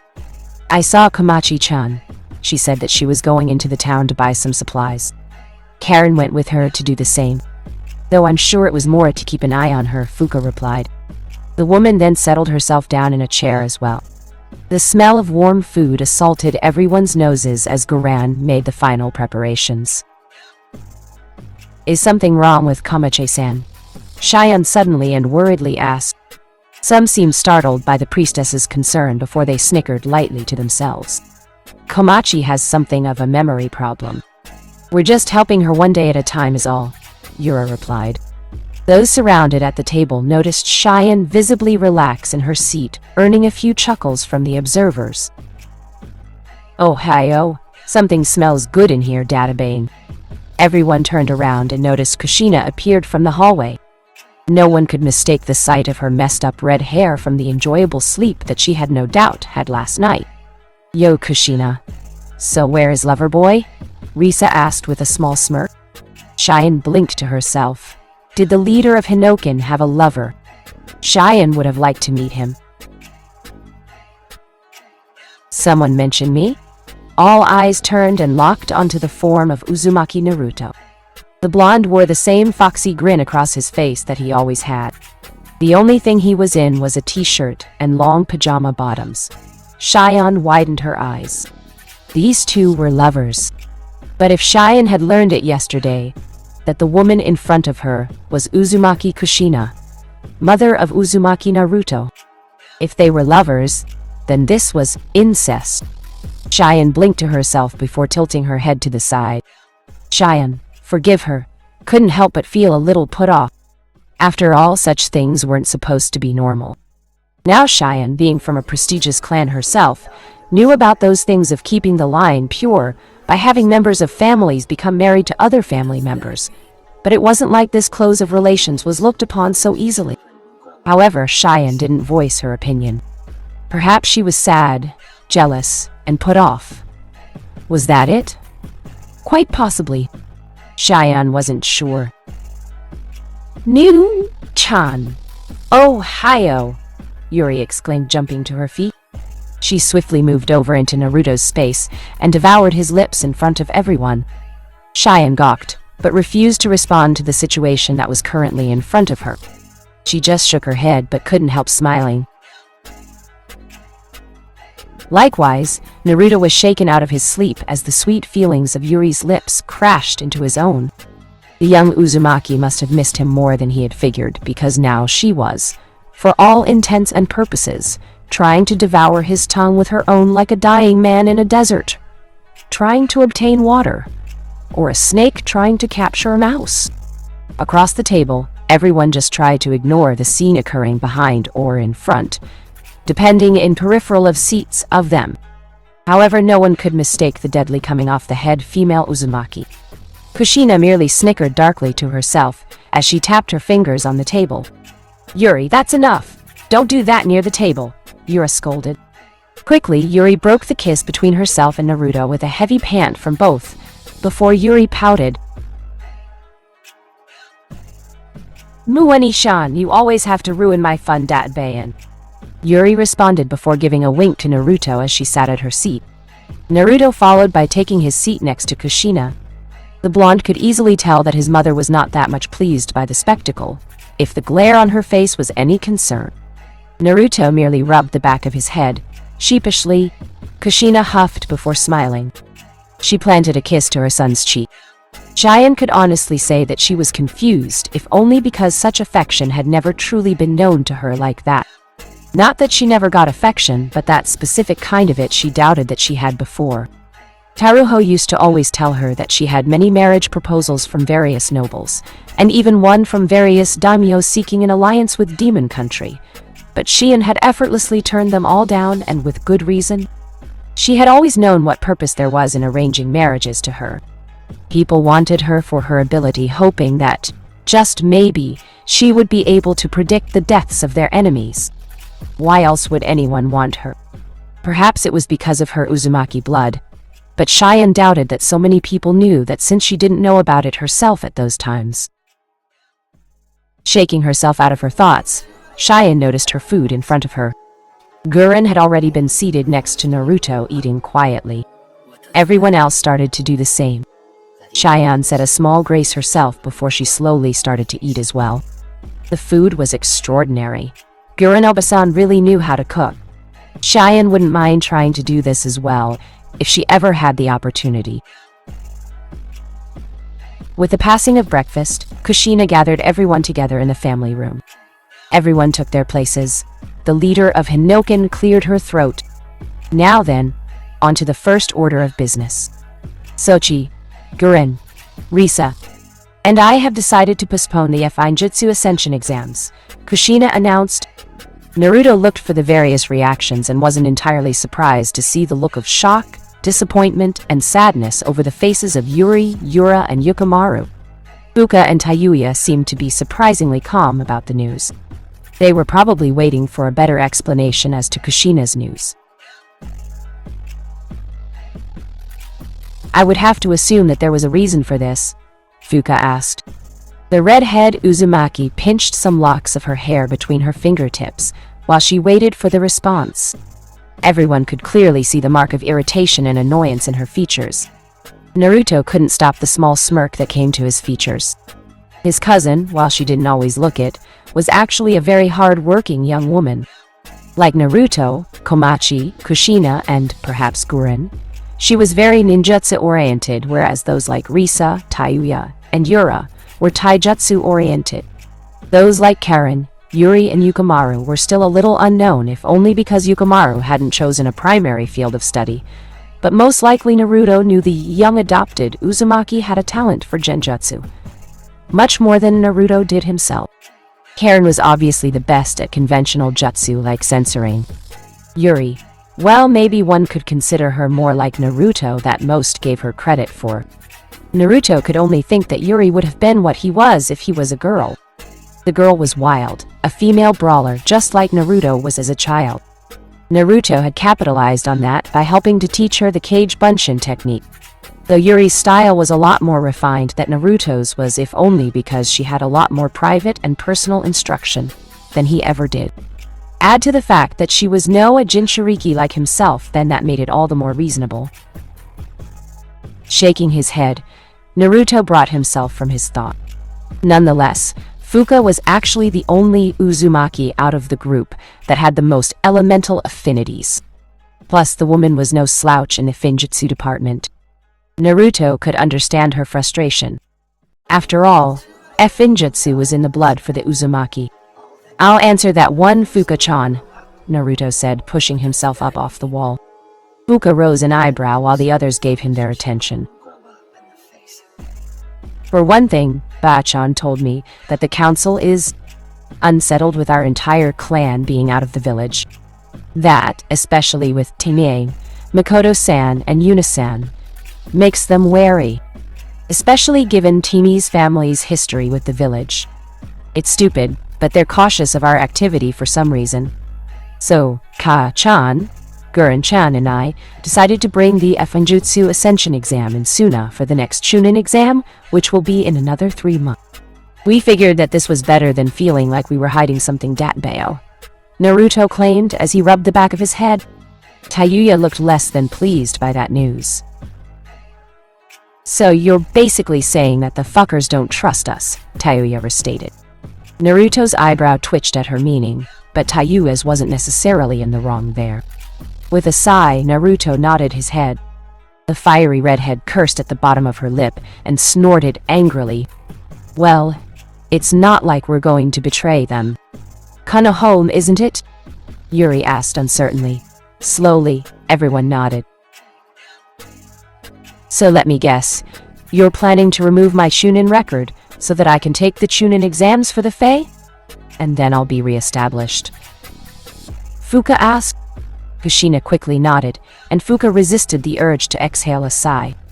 She then pushed her silky hands through her equally silky hair before letting them rest on her lap. Wait, what about Konan-san? We're not going to leave her by herself, are we? I asked her if she could become a proctor for our exams. I want her to watch me, Yuri exclaimed quickly. Everyone was rather surprised at her outburst, more to the point being Naruto, but he couldn't stop the smile on his face. An Akatsuki member and a Jinchuriki were more than casual acquaintances. The irony almost made him laugh. Did you fucking forget that she wants to kill you? Tayuya asked. Yuri shrugged her shoulder nonchalantly before placing one hand on her hip. She's just confused, Tayuya-nisan. I told you she's not a bad person, Yuri protested eagerly. Tayuya huffed before she sat herself back into her seat. If nothing else, Yuri was a stubborn brat. Well, as far as proctors go, I don't think anyone's going to be happy with that. But no one is saying she can't watch, Naruto replied. Everyone glanced to him in shock. A wide smile on his face was quickly matched by Yuri. Kushina felt a small shiver go down her spine. Her son lover was going to give her a headache. She just knew it, but then again, Kushina was sure that she caused many a great headaches when she was that age. She couldn't help but laugh. Well, we'll iron out the details later, but at hand there is one more issue, Kushina called to attention. Everyone blinked before they noticed her eyes veer to the left. Everyone followed, and soon all were looking at Shion, the last of the claimed Uzumaki priestess line.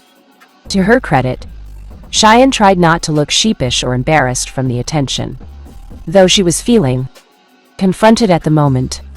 That's true. What are we to do with our little priestess? She's obviously not a part of Konoha, but under our law she is a Uzumaki. However, priestesses aren't known for being heavy in the combat area. Risa replied. Shion's face quickly contorted into a crestfallen expression. Risa quickly noticed this before quickly speaking. That's not to say that she probably doesn't have incredibly amazing abilities, but her talents aren't best suited to the type of work that we do, Risa pointed out. Shion's expression only lightly changed if the small smile on her face were any indication.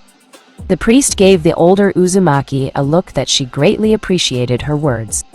Risa just nodded with a small smile. That being said, though, there are generally many priestesses and priests that harbor a great portion of displeasure with shinobi, given the lifestyle they choose to lead. They tend to believe that all shinobi do is cause destruction. We have no redemptive qualities, Risa replied. Well, that's not true, Yura replied.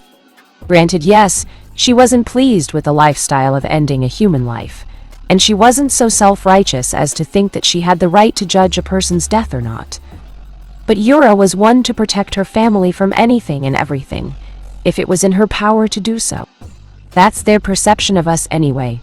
But considering that our clan had its own priestess line as well as its own god that it prayed to, then, question is, how are we going to construct the compound? Do we have the expenses for that? Guren, this time, asked. Everyone was silent for a while. That is true, though between Hinoken's personal account for missions, the island's small tax for most of the civilians using the opportunity to fish, create homes, and build businesses, then it shouldn't be out of the realm of possibility. Kushina replied. The others slowly nodded. It was then that Shion chose the time to speak, gathering everyone's attention. Well, the compound has money stored away as well. It was always in the case of severe emergencies like the destruction of the compound and such.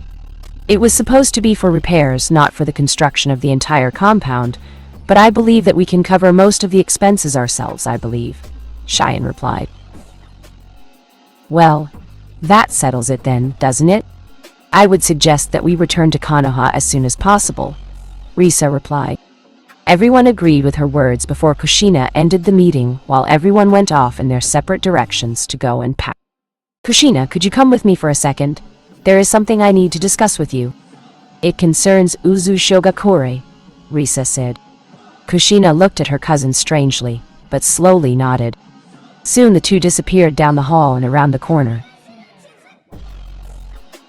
Meanwhile, Naruto himself exited the house. He felt the green blades of grass on his feet and heels. He looked left and right for a second. Closing his eyes, Naruto allowed his chakra to expand over the area of the forest. The blonde seemed to be locating something of vital importance.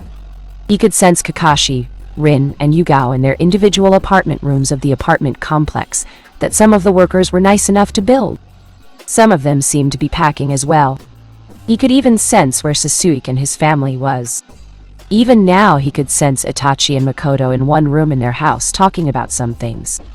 He could sense Sasuke and Yuna in a separate room, together, and alone, near a bed. Oh God, moving on. Moving on, Naruto shivered before he shook his head. Never, ever do that again. In any case, Naruto found his interest and raced off into the trees. Far off, over top of a cliff, Conan watched the waves crash at the shorelines of Uzushogakure. Judging from everything that had happened, she had probably spent a total of 2, maybe 3 weeks on the island as a captive to the Uzumaki clan for her failure to capture the Sanbi Jinchuriki. She was sure that by now Nagata was planning on retrieving her by some means. If one was wondering why she was able to walk around, yet not escape well, she merely did not have the chakra to do so. Granted, yes, dispersing herself into thousands of tiny pieces of paper wouldn't have required much chakra anyway. There was something else stopping her. Yahiko, what am I supposed to do?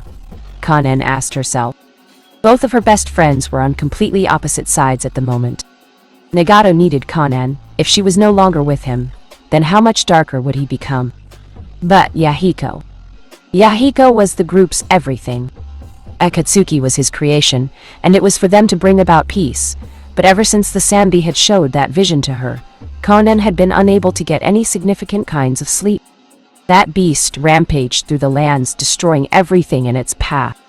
Nagata was right about one thing. It was definitely a weapon of destruction. Well, maybe no. It was a force of nature, and that could not be controlled. Conan sighed. Why couldn't this all be simple? And how did Uzumaki Naruto tie into all of this? Speaking of the blonde, Conan sensed him drop to the ground behind her, before making his way over to where she was.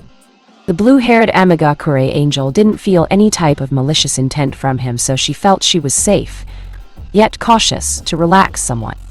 Yes, it didn't make sense, don't argue. So, this is where you were, Naruto replied as he stood side by side with Conan.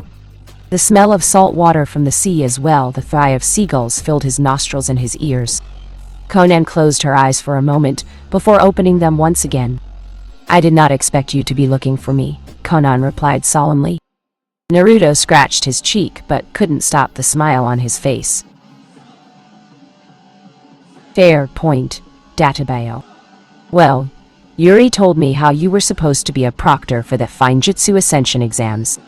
You two seem to be spending some time together, Naruto responded, sending a small knowing look in Conan's direction. Conan spotted Naruto out of the corner of her eyes. Everything always came back to the red-hot head Uzumaki, who seemed to never know the words "be quiet" in her life. She was just always talking, but then again Conan never turned her away. So maybe that was her problem as well. She's very energetic. Though I noticed this to be about a common thing with a lot of your family, Conan replied offhandedly. Naruto decided to take her words positively. The blonde Uzumaki heir and the female Akatsuki member continued to stand together.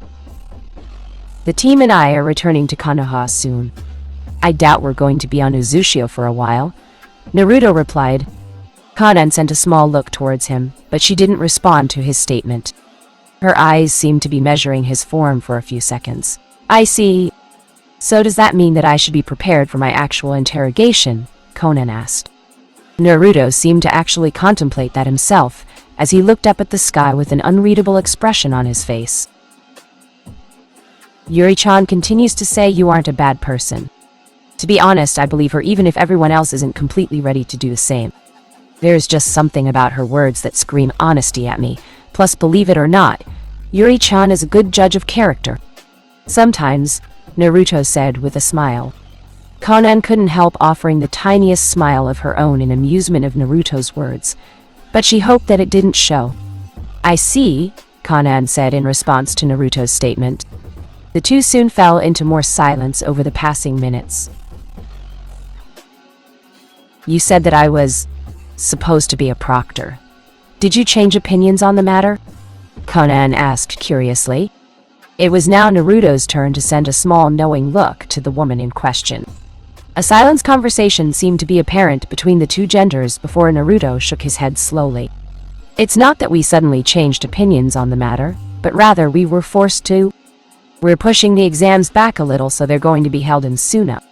I'm all for believing that you're not a bad person, but I doubt a lot of others are going to see it that way, Naruto answered honestly, to which Conan could understand. After the entire scene with Akatsuki and Suna when the former kidnapped the latter's Kazcage, then she was sure that her being welcomed into the hidden sand village was a highly unlikely possibility. She could understand that perfectly. However, Yuri-chan really wants you to see her perform for some reason. I don't know what you're doing, but thank you, Naruto continued. Konan tried not to let it show, but she had been surprised by Naruto's congratulations. Oh, don't get her wrong. She wasn't about to break down, cry, and spill her entire life story to him just over that like some emotional sob story. But the feeling had been greatly appreciated. I don't see a reason to be congratulated about these things. Even now, you and I are still enemies, Konan quickly, almost instantly, replied. The smile on Naruto's face didn't less, but his eyes took a more refined stare. I really wish we didn't have to be. To me, it really serves no purpose, Bayo, Naruto commented. Learning and sorting out the things that I do know now, I happen to agree with you. I don't see the best result coming from us capturing you. Do you know what it feels like? To be the person between two friends who are on opposite sides of everything you stand for? Konan asked rather rhetorically, but Naruto decided to answer anyway. I can't say that I have, but I know that if you're asking me to choose a side, then I can't do that. I'm gonna bring you both to where I am, right in the middle, not left or right. That is how I would do things, Naruto commented. Nothing in Konan's posture seemed to be different, but her eyes held a significant glow to them that wasn't there before. Yes, that was true. She didn't have to pick a side. She just had to find some way to get them to meet. Granted, she wasn't sure what their reactions would be, especially Yahiko's when he saw what Nagato did with his body. But circumstances were merely a part of the situation, and Konan couldn't afford to let that actually stop her. That is true, I suppose, Konan replied more to herself than to Naruto. And to add something else, I doubt we're going to take you back to Konoha. Granted, I'll have to tell Bayashan that you're here, but I don't think she'll do anything too drastic if you're in our care, Naruto replied. Konan just nodded.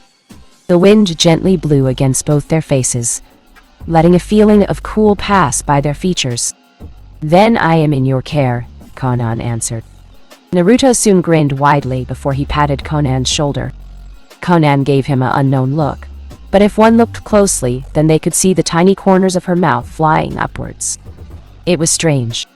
Even in Imagakure, where she had Nagato, was revered as an angel of God, and where her organization resided, Konan never had this peace of mind at this moment.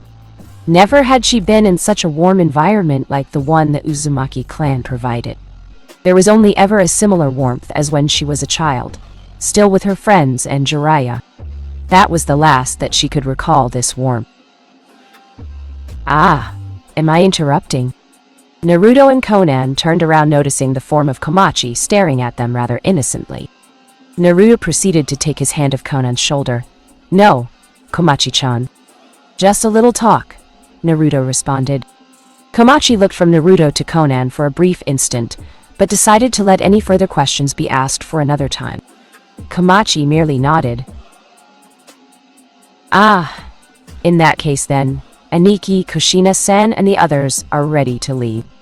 She asked me to stay here with Karen-san, Haku, and Zabuza-san to keep watch over Konan-san and help Cheyenne-san get settled in, Komachi stated.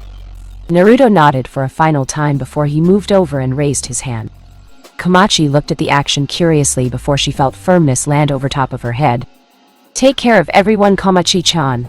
I'm counting on you, Naruto replied. Komachi's eyes slowly blinked before she cleared her throat.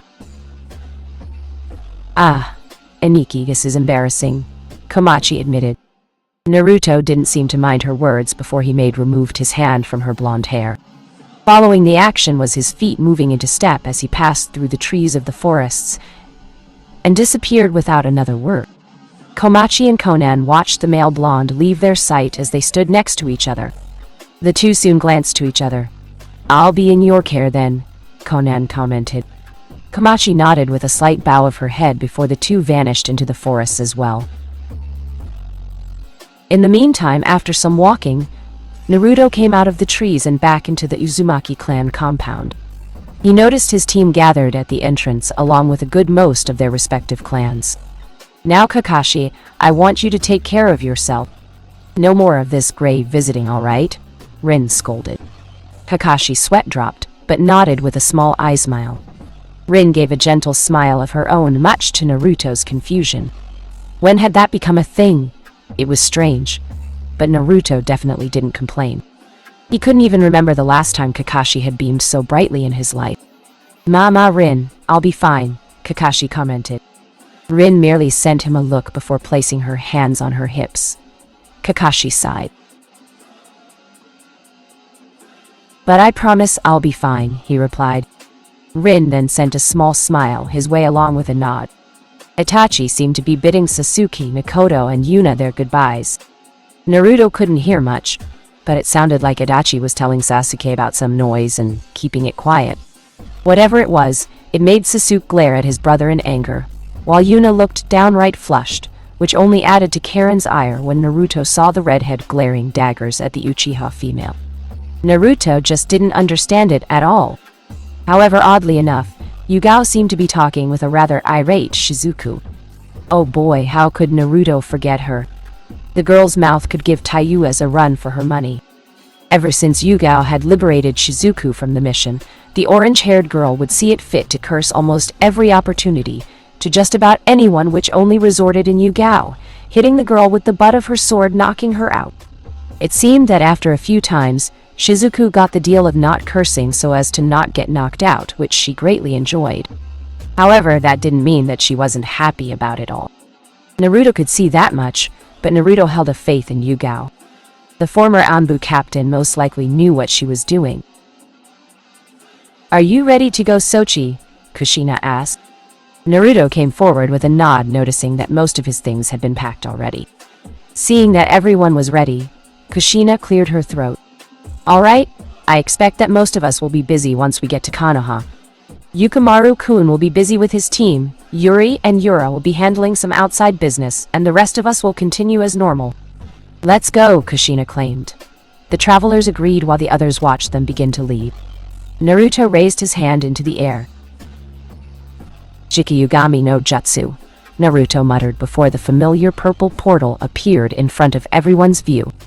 "Be safe, Onoe-sama," Naruto heard Cheyenne say. The blonde quickly nodded as his team passed through the portal. Everyone watched it get smaller and smaller before it vanished from the place they were looking. After some time, Itachi turned around. "Well, we have work to do here. Now isn't the time to relax. Zabuza-san, Rin-san, Cheyenne-san, please come with me. Jugo-san, Haku-san, take Sugetsu-san and Shizuku-san to the shoreline and begin training. Zabuza-san and I will join you shortly. Karen-san will continue her preparations for her Jutsu exams. Komachi-san will stay with Konan-san for a duration," Itachi said before he started to walk away. As he began to walk away, everyone snorted. "Who the hell made the Uchiha the appointed leader?" Suigetsu asked with a mutter of his voice. Rin snickered before she proceeded to walk as well. "Well, when you are able to stand up to him, then you can be the leader, Sugetsu-san," Rin commented. Zabuza just sighed grumpily before he walked off. Cheyenne followed obediently, leaving Sugetsu glaring at Itachi's backside. "Ora, come on you two. We have to follow orders," Yugo said, much to Shizuku and Sugetsu's chagrin, but they did leave with him. Haku right behind them diligently. Suddenly, Haku felt a shiver go down her spine. Looking back, she wasn't sure, but she thought she saw something black move around the corner of one of the comphouses. Haku narrowed her eyes. "Haku-san, are you coming?" Jugo called. Haku turned around before scratching her cheek. "Aish. Hi," Haku called, moving to catch up with everyone else. No one took notice of the beady red eyes that glared over their forms. The shadow opened its maw and licked its lips pleasurably and lustfully. However, it didn't do anything and simply dissolved into the ground, never being seen by anyone. Konoha, House Wang.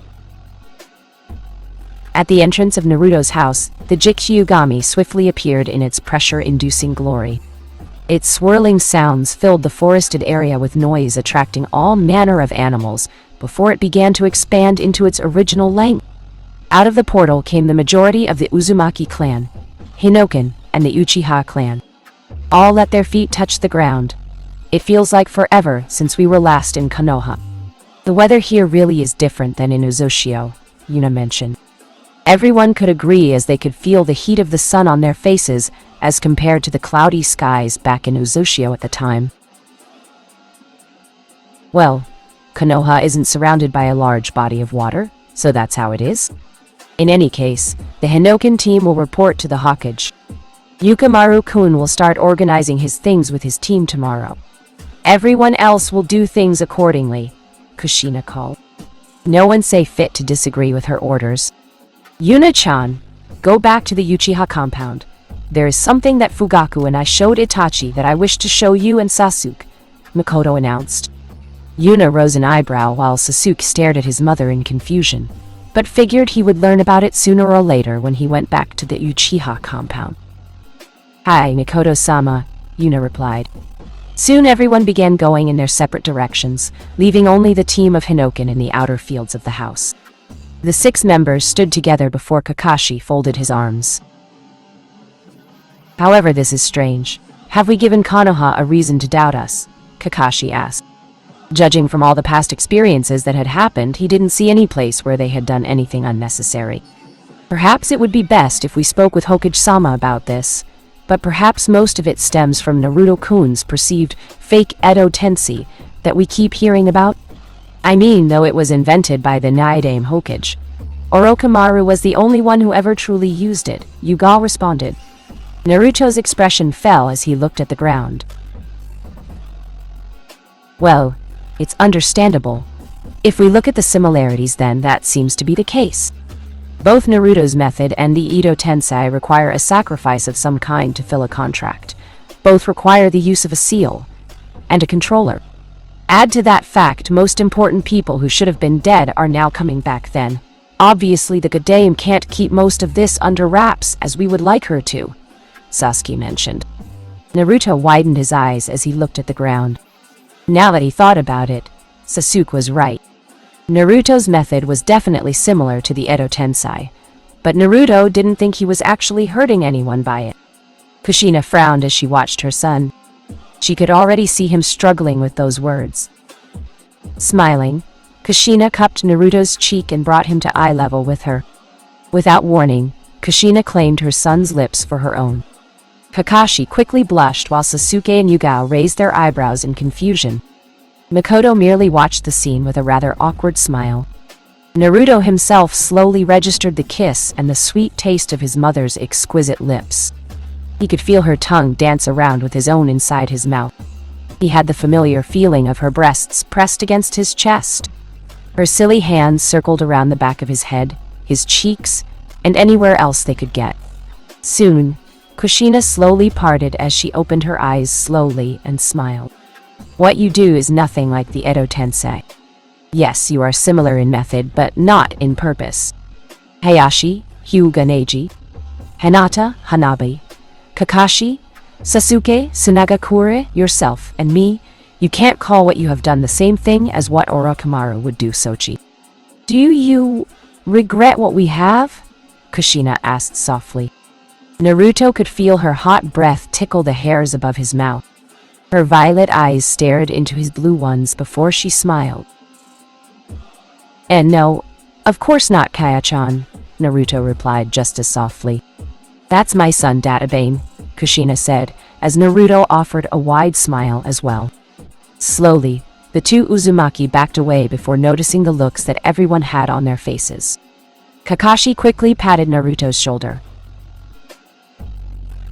Thank you for bringing Rin back to me, Naruto. That's something that the Edo Tensei could never accomplish, Kakashi offered with a small smile appearing just under his mask and his Hinoken scarf. Naruto just offered a cheeky grin as he scratched his cheek.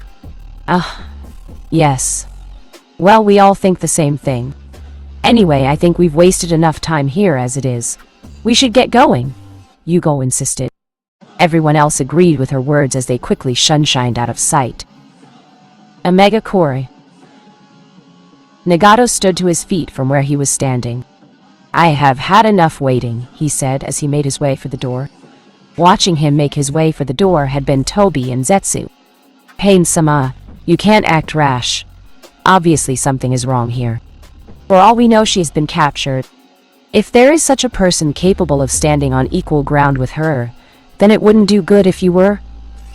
The white half paused for a moment when Pain turned a cold, stern look at him.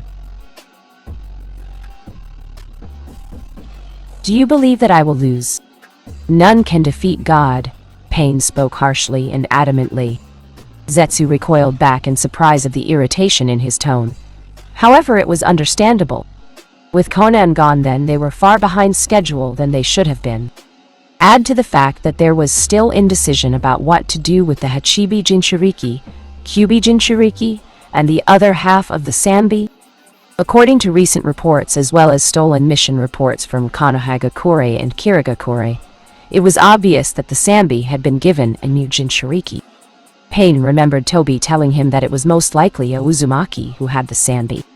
Pain had Zetsu go into Kiri's birth records, and there had been no new children born around the time the Sanbi had surfaced, and then disappeared.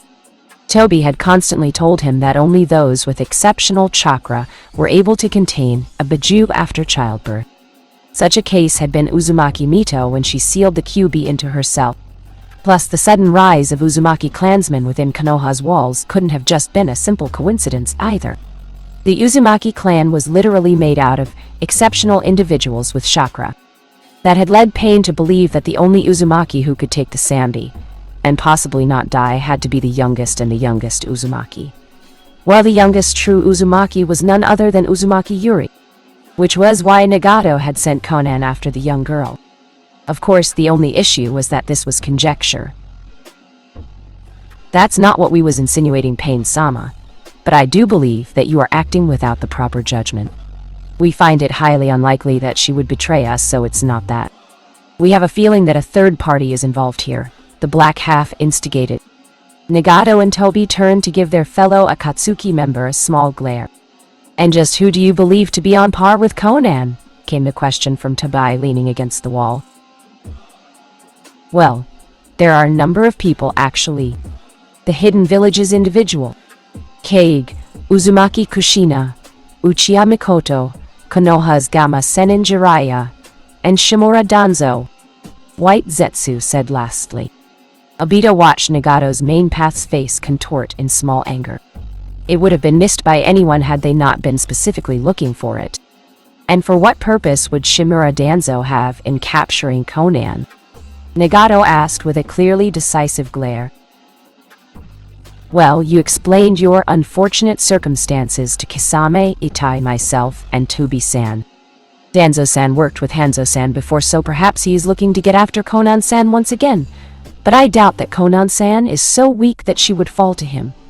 But Danzo is a crafty individual. He is still a S-ranked missing nin from Konoha. We can't exactly rule him out, White Zetsu said. Pain narrowed his eyes before he took a deep breath, and then calmed himself. Well, this wouldn't be such an issue if you had not lost him, Zetsu. It's been far too quiet since Danzo left Konoha. Even now, Hunter Nin are after him, and yet none have been able to pick up a clue to him, Pain responded. Toby merely stayed silent, but behind his mask was just the slightest hints of a familiar smile. You seem unusually concerned. Are you that worried that Aim's angel is dead? Toby asked.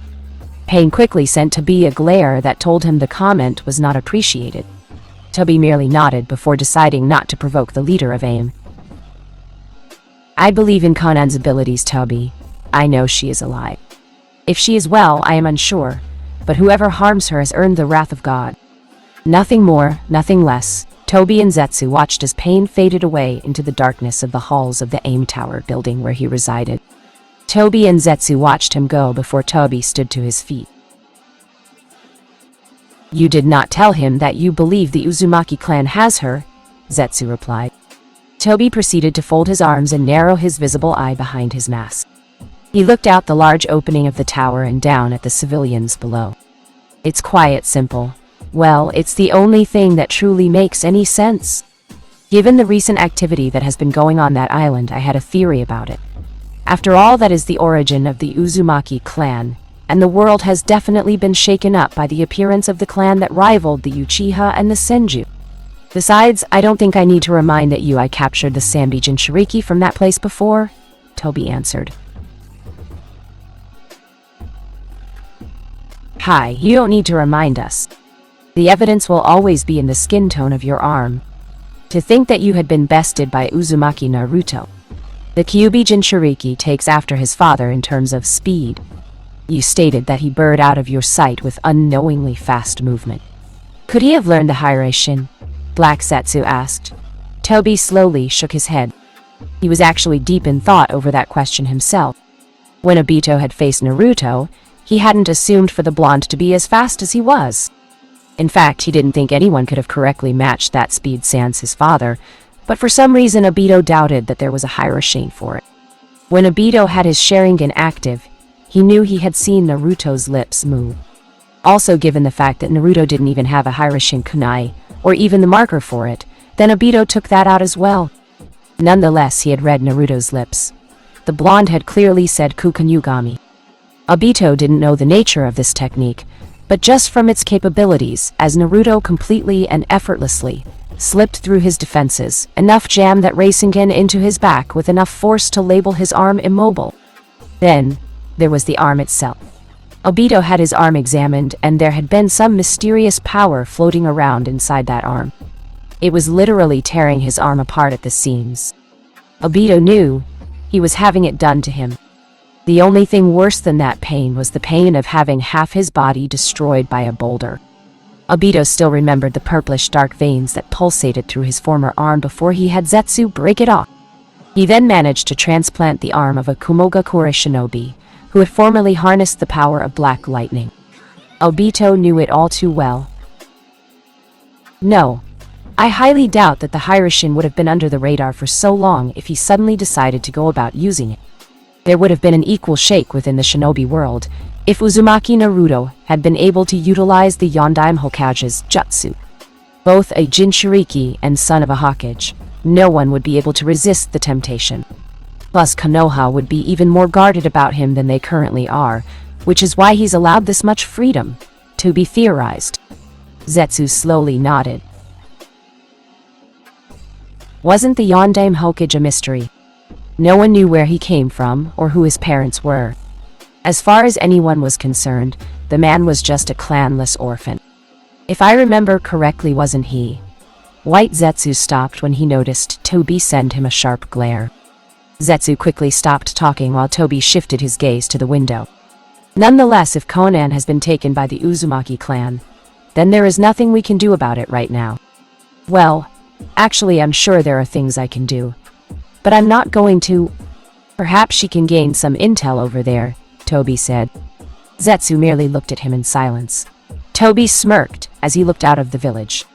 Just imaging a world where it wouldn't have to rain like this constantly easily began to put him in a good mood. Konoha, Hokage Mansion.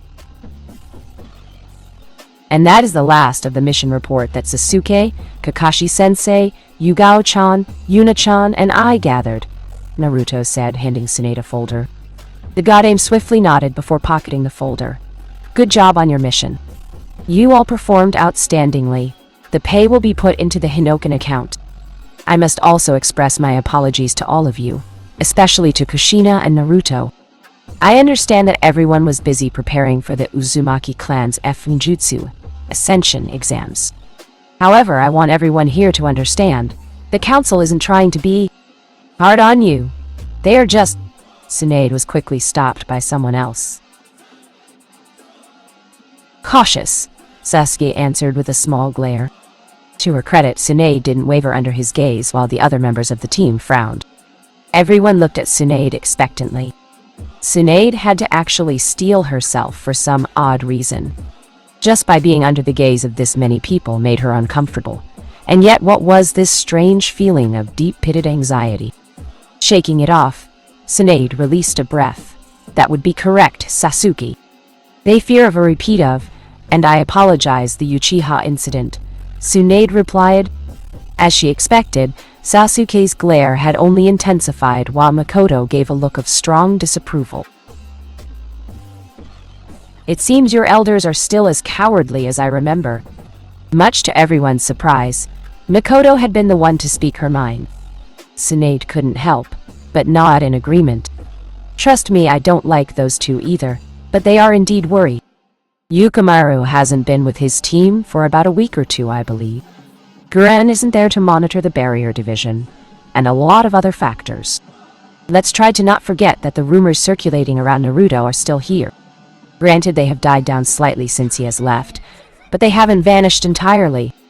Now remember that this team reports to me, and to no one else. I gave it that much authority, but I don't want the council to start thinking that you're abusing it at all. Tsunade replied. No one spoke for a little while. Naruto attempted to gauge everyone's reaction. Yugao and Kakashi seemed to be contemplating some things. Kushina held a finger to her lovely chin. Sasuke was off into his own thoughts, and Makoto just looked displeased by it all. Naruto didn't know what to think about it all himself. He could definitely understand Tsunade's point about abusing their authority, but Naruto never saw it that way, and he didn't think that his team did either. The room was strangely silent. I have a feeling that this wasn't the only reason you called us back. If it were the simple matter of dealing with the council, then Hinoken's presence and the Uzumaki's presence, then it would have been easy for Naruto to just send back the required people if that's what it took. Mind telling us the other details, Hokage-sama? Came the voice of Yugao Uzu. Everyone else nodded. Yugao is right, Tsunade. What is the other reason that you called us here? Kushina asked. Tsunade glanced to each of them individually before a smirk appeared on her face.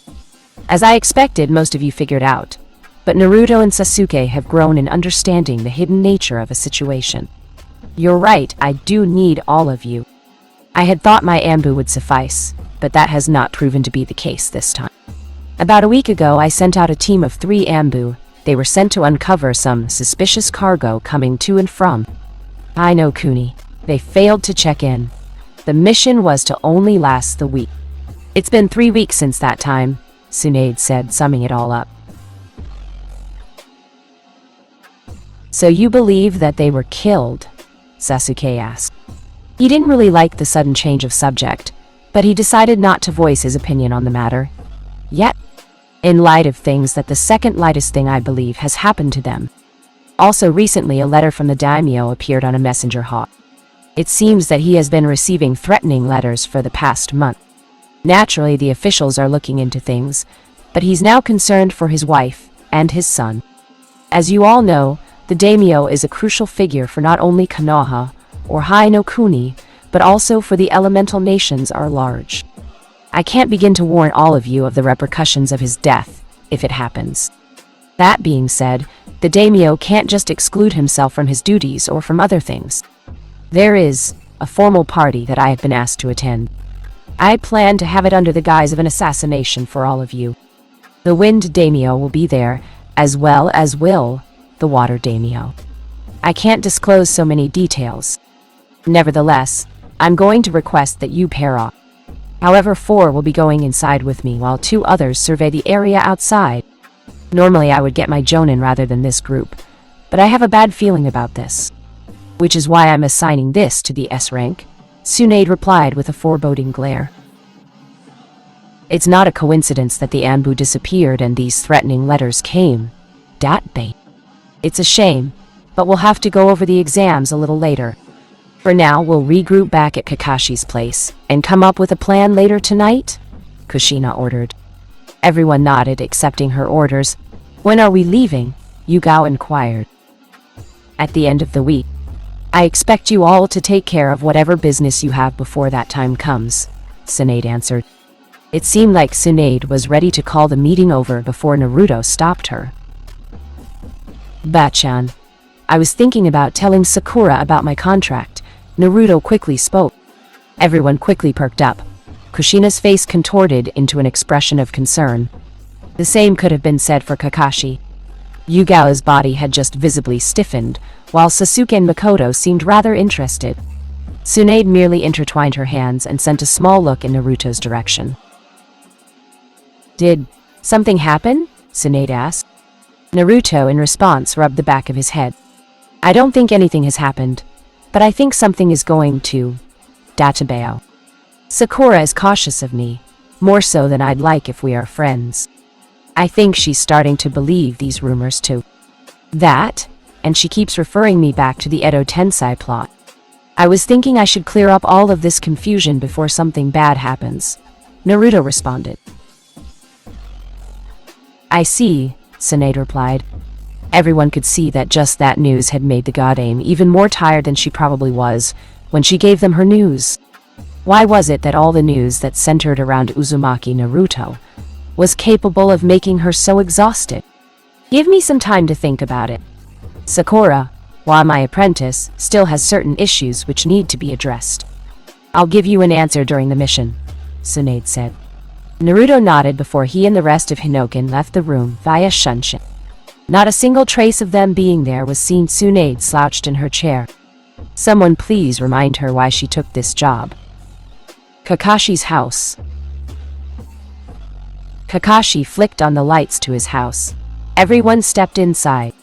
Man, it feels like forever since we were last in here, Naruto said with a stretch. That statement easily got a couple of smiles out of the group. Setting their blades to the sides of the walls, everyone surrounded the familiar lone table in the middle of the room. The daimyo being threatened is definitely dangerous. Whoever this is either is very strong physically or has very strong influence and connections where they don't have to worry about the wrath of Hai no Kuni coming down on them. Especially given that the daimyo is the iconic symbol of this country, Yugao stated, leaning her head against the wall. The Ambu who went missing earlier no doubt had a run-in with whomever did this. It's too much of a coincidence if they didn't. We only have till the end of the week. So whose is going into the party, and who is staying out to observe the interactions from outside? Sasuke asked. The young Uchiha actually didn't care who did what, for his mind was already racing at the possibilities. Well, I vote for staying out. Gomen. But parties aren't my scene, Kakashi said embarrassingly as he scratched the ends of his hair with an eye smile. The others shot a small glare at him before Makoto smirked. I'm sure Rin wouldn't mind if you tried on a suit for a change, the elder female Uchiha retorted. Kakashi did his best not to grimace at those words. He thought he had succeeded in that endeavor. However, he knew that Makoto was right. If Rin had the change, she would no doubt strip Kakashi down and force him into a suit if she could, or if he even gave her the pleasure. Something which scared Kakashi greatly. The guards will try to take off your mask, Kakashi-sensei. Naruto snickered. Sasuke's mouth gently flew upwards into a smirk. Kakashi's sweat dropped before ushering in an exhale of breath. Well, Naruto, since the guards will be suspicious, then why don't you go? You already have the most perfect date, don't you? Now, it was Kakashi's turn as everyone watched Naruto's face brighten up. He looked out of the corner of his eye to see Kushina staring at him with a bright smile. The gentle blushes at the sides of her cheeks were easily evident. Ah, screw you, sensei, Naruto pouted as he folded his arms. The laughter of the group aside, Yugao continued on. Okay, so that's Naruto-kun and Kushina Taicho, which is indeed understandable. Since both are above average sensors, then they might be able to pick up on all the things going on inside. If they be serious about it, Yugao implied, sending a playful look. What the hell does that mean, Databane? Kushina asked. Yugao cleared her throat, before tapping her silly arm with her finger. You know exactly what I mean, Kushina Taicho. I was actually surprised that bed didn't break from the three of you that last time. Honestly, imagine if someone like Kakashi stumbled in on that. Yugao answered back. Kushina had the decency to look embarrassed as she scratched her cheek. Naruto's eyes seemed to like the color of Kakashi's wall at that moment. Well, the loser's disgusting fetishes aside, Sasuke instigated, receiving a sharp glare from Naruto that he managed to pick up on, and swiftly discarded it all in a second. We still need one more, Sasuke said before he felt Kakashi touch his shoulder. And that is why this group's Uchiha mother-son duo will be going in as well. You'll get to dance with Kaa-chan again, Sasuke, Kakashi said. Sasuke growled in response while Yugao placed a finger to her chin. That actually works. Since both have the Sharingan, then they can get a bigger layout of everyone's chakra just like Naruto-kun and Kushina Taicho can. It would be better if they went inside. Meanwhile, we have our own Sharingan in Kakashi to watch the outside. Then you have me. To be honest, out of all of us, I'm the sneakiest odd term I know. But it's the best I can describe right now. Anyway, that will have to be the group. I can stay with Kakashi-senpai while Naruto-kun, Kushina Taicho, Mikoto-san, and Sasuke-san go inside. Yugao stated. It's been such a long time since I last went to a formal party. Mikoto replied. Sasuke merely grumbled to himself, but he didn't say anything. Well, that's our routine then. I'll ask Tsunade for a map of the place, and we can plan out from there. Everyone get rest is all I can say, Databane, Kushina said. The other members of her team nodded. No one seemed to be against the plan. Night. Oh. The night of that same day, Naruto was in his and Kushina's room. He sat on the bed with a couple of supplies. With a sigh, Naruto placed a tiny white rag in his mouth before picking up a cotton swab. With a gentle touch, Naruto moved over his blade, cleaning and maintaining it. Wiping down the length of the blade with his cloth, Naruto held it up into the light. In here was the essence of the shinigami, the blade of death. This was his tool that he used to bend and right the laws of death and life. Naruto chuckled. Honestly, this much power, and yet he was rather scared. Even now, Naruto wondered if his abilities would stop where they were. He would often wonder if he just woke up one day and found everything or everyone gone. Naruto always kept it to himself. A shiver ran through his spine. Also, in this blade were his bound summons, all because of him. Naruto didn't understand it. What could he have possibly been lacking in that he continued, subconsciously, rejecting the union? The only perfect union he had was with Pakura, and even that hadn't lasted for very long. Naruto sighed. He wasn't sure what he was supposed to think. Oi, brat. Naruto came out of his thoughts to hear the voice of his tenant. What do you want, furball? Naruto asked. He could have sworn that he heard a growl for the remark, but Naruto didn't comment on it. I demand that you get your ass in here right now, Kyuubi snarled. Naruto rose an eyebrow at the tone and the annoyance behind it, but he decided to go and pay his partner a visit. Laying his sword gently on the bed along with the other sword cleaning supplies, Naruto closed his eyes. Delving deep into the recesses of his mind, it didn't take long for Naruto to appear in front of the very familiar gates bearing the Kyuubi from his release. Naruto folded his arms. All right, Kyuubi. I'm here, what's the problem? Naruto asked. All he got for his question was silence. Naruto stayed silent for a couple of seconds. There was still no sound. Naruto's eyebrow twitched. Oi! Where are you, you stupid excuse for a fox? Naruto hollered. He still got nothing for a response. With a groan, Naruto walked up to the gates. Just as he was within reach, Naruto gasped as he noticed claws bathed in white fur bash into the gates just a hair away from his head. Naruto was more than ready to shout before something came to mind. Wait, white! Naruto pondered. Naruto focused his gaze inside the cage as the claws retracted. Naruto, against a lot of his better judgment, went closer and passed through the cage bars. Stepping across the water, Naruto growled. Oi Kyuubi, what's the big idea? Naruto asked before he caught sight of the thing in front of him. Naruto was sure that if his mouth was any wider, then a fly would have flown inside it and the fish preying on that fly would have been right there with it. Naruto noticed Kyuubi, glistening in white, radiant fur. Everything about the fox was white. The ears, the mouth, and every single tail was white. Kyuubi growled. You'd better be lucky that if I kill you then I die too, brat.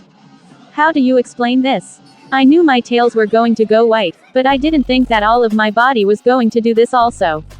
Kyuubi bellowed. Naruto tilted his head to the side. When did this happen? Naruto asked. Kyuubi snorted. Had to be around the time your little priestess pushed all that power into you. Whatever it did, it sped up this process of whatever this is.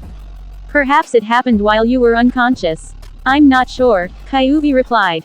Naruto blinked. Shin had told him that this might have been a possibility, but Naruto didn't think that the once bright orange Kyuubi would turn Snow White and look the way that he did. So, you're not composed of chakra anymore? Naruto asked. Kyuubi took a deep, calming breath before leaning his body down to the floor. I would doubt it at this point. It seems that I have been siphoning off your Anshao for the longest time, and this is the end result. What this means for our union, I am not sure.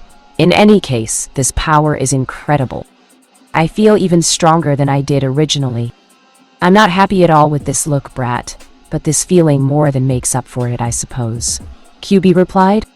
The smirk that appeared on Naruto's face annoyed the Kyuubi for some reason, but the fox decided it would let it go for now.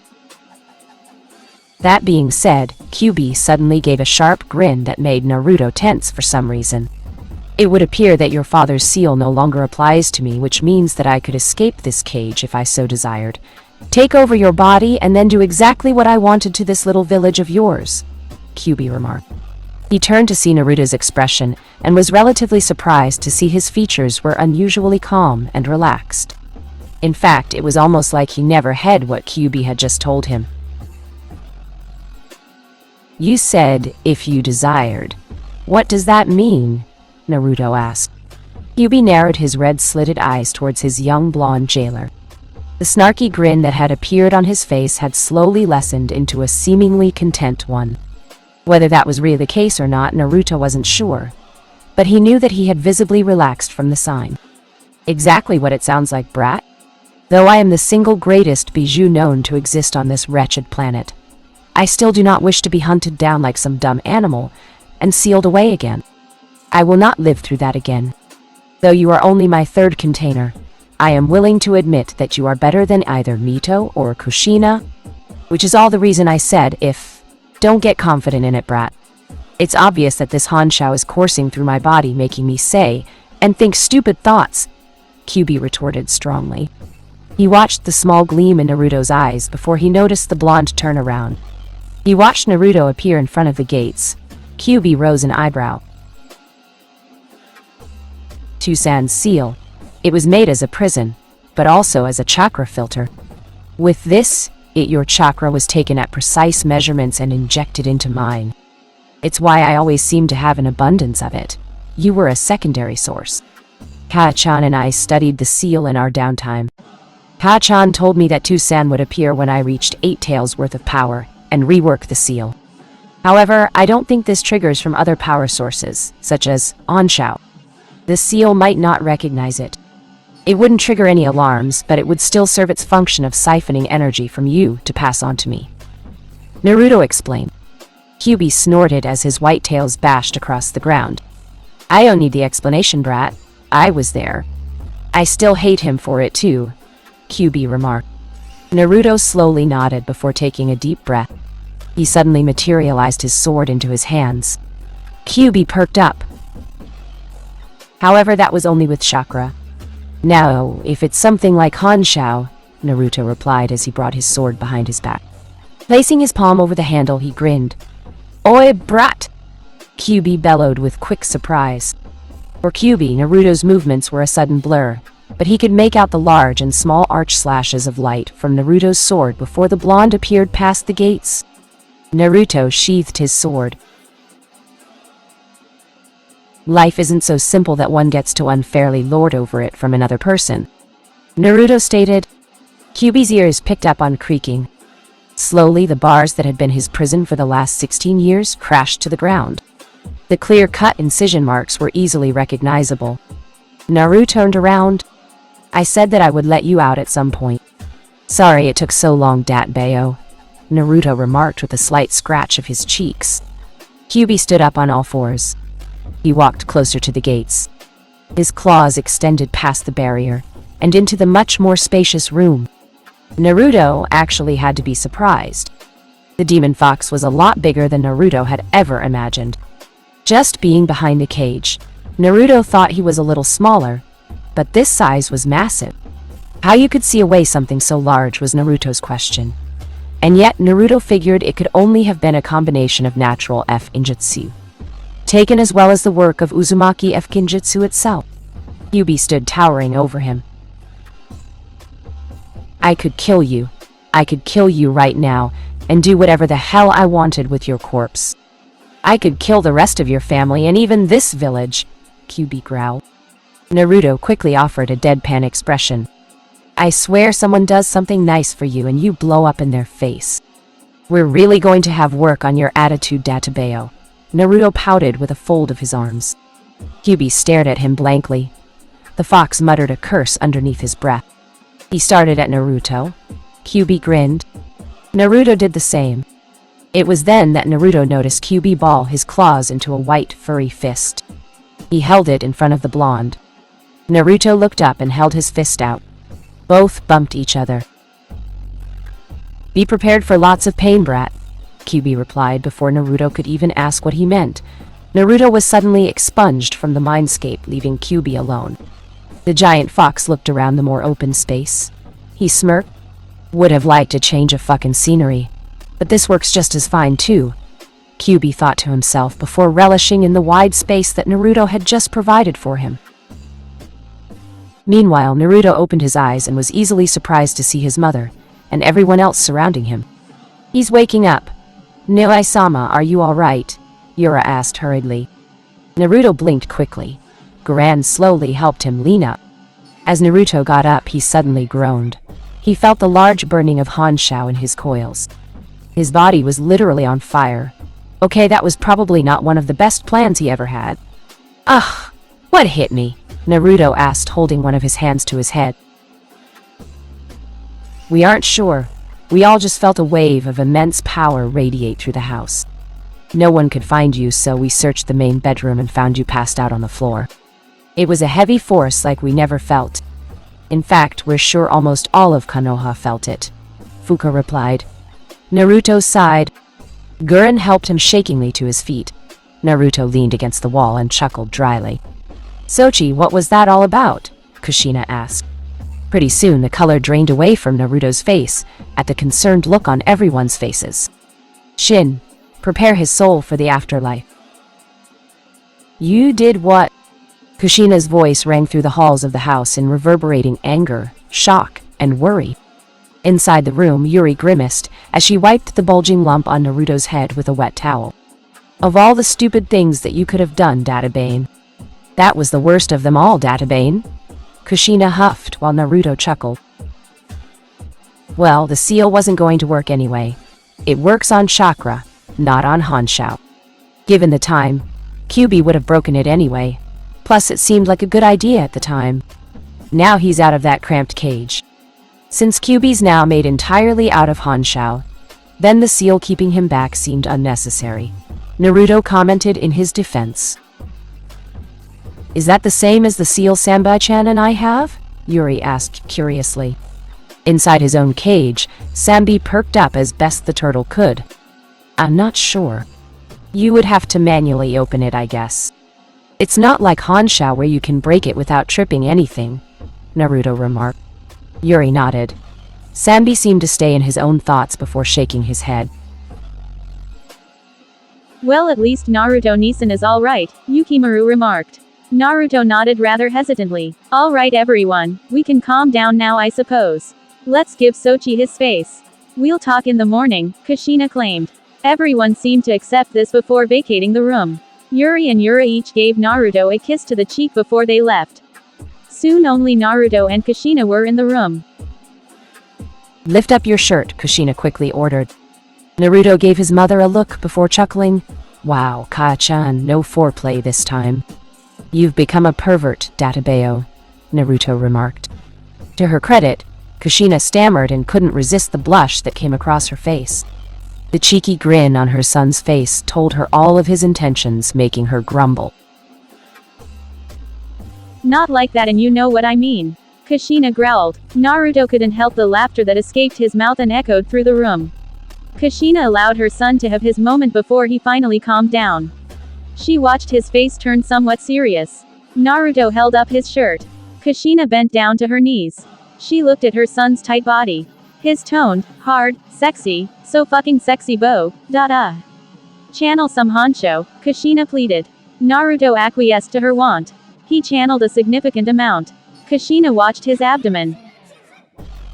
As I thought, Kushina thought to herself. Naruto stopped while Kushina stood to her feet. The seal isn't appearing anymore, which means that you really did destroy it, Sochi. I really wish you wouldn't be so reckless. Who knows what that might have done to you, Kushina said. Naruto sighed. Reaching out his hand, he brushed his mother's vibrant red hair. Kushina smiled. Sorry. I was caught up in the moment, that's all. Besides, Kyuubi hasn't tried to take over my body, so I think we're good. Not that I ever doubted him. Naruto replied. Kushina just nodded before exhaling a tired breath. Then you have more strength than I do, Sochi, Kushina replied underneath her breath. The redhead habanera made her way over to her side of the bed and turned out the lights. Naruto, having put away his sword cleaning supplies, crawled into the bed and fell asleep. Kushina did the same. She felt the warm embrace of her son's arms around her body. Kushina smiled. Morning, Hyuga compound. The Uzumaki clan had been seated across the Hyuga floorboard. All had attended excluding one Uzumaki, Yukimaru. It had been very early in the morning when the house was awakened by a Hyuga branch member giving Fuka a scroll with the seal of the Hyuga clan on it. She had delivered it to Kushina. As one expected, Kushina opened it, finding a surprise that the Uzumaki clan had been requested of an audience with a few members of the Hyuga clan. The only stipulation was that Uzumaki Yukimaru not attend. Seeing as how the young Uzumaki had a team meeting that morning, then that wasn't a problem. But the thought had unnerved a few of them as to why their youngest was not allowed to attend. Kushina and Naruto didn't see a reason to deny them, so everyone made themselves ready to go. And here they were. As the clan could see, the more influential figures of the Hyuga clan had made their presence known. Hinata had been seated on the one side with Neji to her left. Right next to Neji was his father, Hizashi. Right next to Hizashi had been Hinako, looking as vibrant as usual. It was impossible to not see the smile on her face, especially with the fact that her stomach had looked just a tad bigger than usual. Just a tad. Next to Hinako had been Hayashi, as the clan head. Right behind all of them had been the elderly Hyuga council, which still irritated some of them for some reason. Naruto and Hayashi managed to give each other a glance. Naruto sent a pleasant grin and a wave. Hayashi knew he couldn't send such a grin Naruto's way, so complied with a more moderate one, and a bow of his head. The only Hyuga who had been absent had been Hanabi. With a cough, Hayashi turned to face Kushina and Naruto. I thank you for meeting with me on such short notice. However, I felt it immediate that we begin this, Hayashi spoke. Kushina merely nodded in agreement with a bow of her own. Well, recently the Uzumaki clan and the Hyuga clan have been in fantastic relations with each other. We both seem to share a mutual benefactor and blessing for the reason our clans are the way they are now, Kushina returned. Hayashi couldn't have agreed more. He sent a lasting look towards the young Uzumaki heir. Hi, there is no room to question the blessings that have befallen our clans. I also pray that we all receive many other blessings in the future. But surely you don't expect us to just talk about these types of things, do you? Hayashi asked. Kushina smiled before shaking her head. No, I suppose not. Those types of things were always boring for me, Databane. So let's get right down to business then. What does the Hyuga clan want with the Uzumaki clan? Kushina asked in a rather upbeat fashion, which only served to get a few chuckles from people. Hi. We will get right down to business, Kushina-san.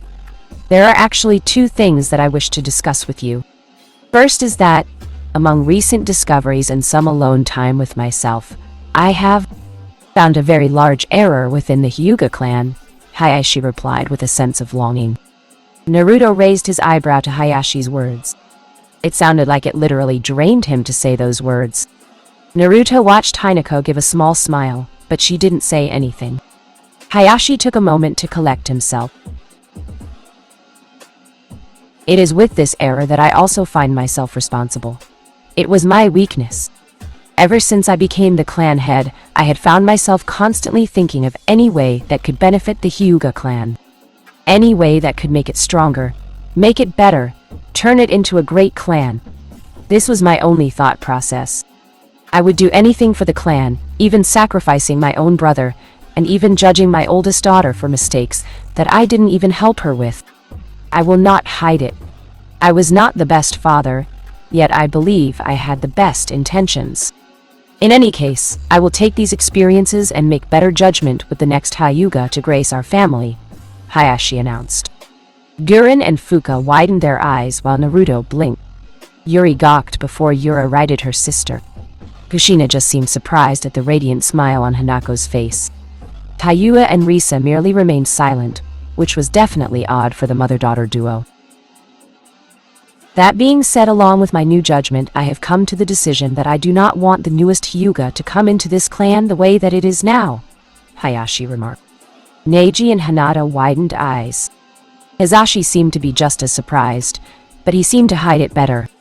Otu-sama, you don't mean... Hinata didn't get to finish as Neji placed a shaking hand over her soft one.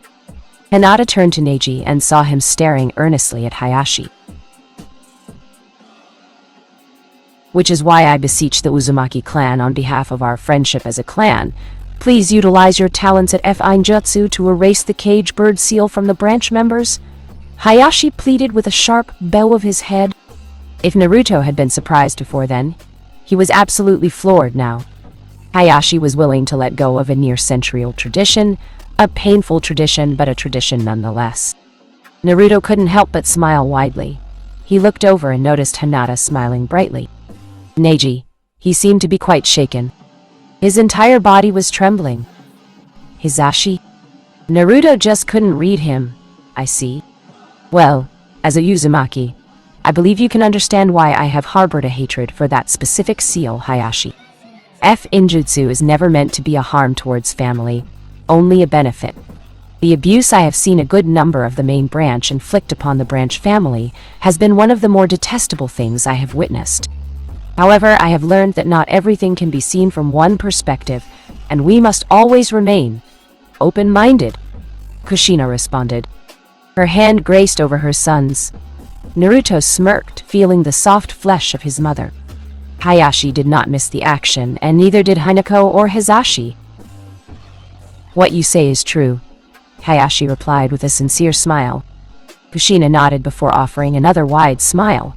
Good. Well, then you have no need to worry, as the Uzumaki clan will accept your request wholeheartedly, Databane, Kushina exclaimed. Hayashi firmly nodded with a pleasant expression. You have our clan's gratitude, Kushina. Now, as to the other matter. I believe this is more serious than the previous matter. Kushina, the Hyuga clan talked about it among other things, and a majority of us have decided to bring back the ancient tradition of the Blood Pact with the Uzumaki clan, Hiyashi said. It was then that Naruto noticed the stern look on not only Kushina's face, but also Risa's face as well. The fuck is a blood pact? Came the voice of the fiercest, or maybe third fiercest, Uzumaki redhead. Tayuya waited for anyone in her clan to explain. Risa had indeed registered the question, but something stopped her from punishing Tayuya for her cursing.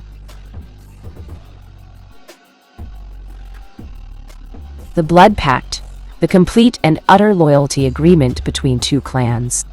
This was a design that had appeared long before the Great Clan Wars. However, the Uchiha and the Senju, being the dominant clans, decimated the others, and it died out. This pact swears both clans to brotherhood. They are literally family in arms. I would like you to keep in mind that this is vastly different from a mere clan alliance. Both clans accept the other and acknowledge the other. Until the death of one or both clans, the Blood Pact remains until the end of time itself. It offers a wide range of benefits actually. One is that, as a sign of trust, both clans exchange their most precious scroll with each other, helping the other clan grow in coordination with the pact, as well as this family in arms. Second benefit is that since we are seen as a family in arms, then we can temporarily take up the rank of honorary member of the represented clans. It's a privilege that is not to be taken lightly. The third benefit is that one member of each clan will wear the blood pact seal on their hands. It is an unusual method, I admit, but somehow both members of the two clans are able to share chakra and energy with each other. That is the gist of it, but one usual stipulation is the arrangement of a marriage between both clans. While yes, this pact was lost due to the Uchiha and Senju clans, it was also lost around the time that hidden villages began to appear. It was disbanded out of fear, as only that much loyalty was supposed to be towards the Hokage and the village. Nothing else was supposed to garner that much loyalty. To think that we would see it here, Risa explained, taking a much-needed breather. Naruto raised an eyebrow. An arranged marriage, this was. Who was supposed to be getting married? Naruto thought it over for a second. Suddenly, Naruto's eyes widened in realization. Naruto looked over to the Hyuga side. It seemed like Hinata and Neji came to the same conclusion. Now Naruto understood.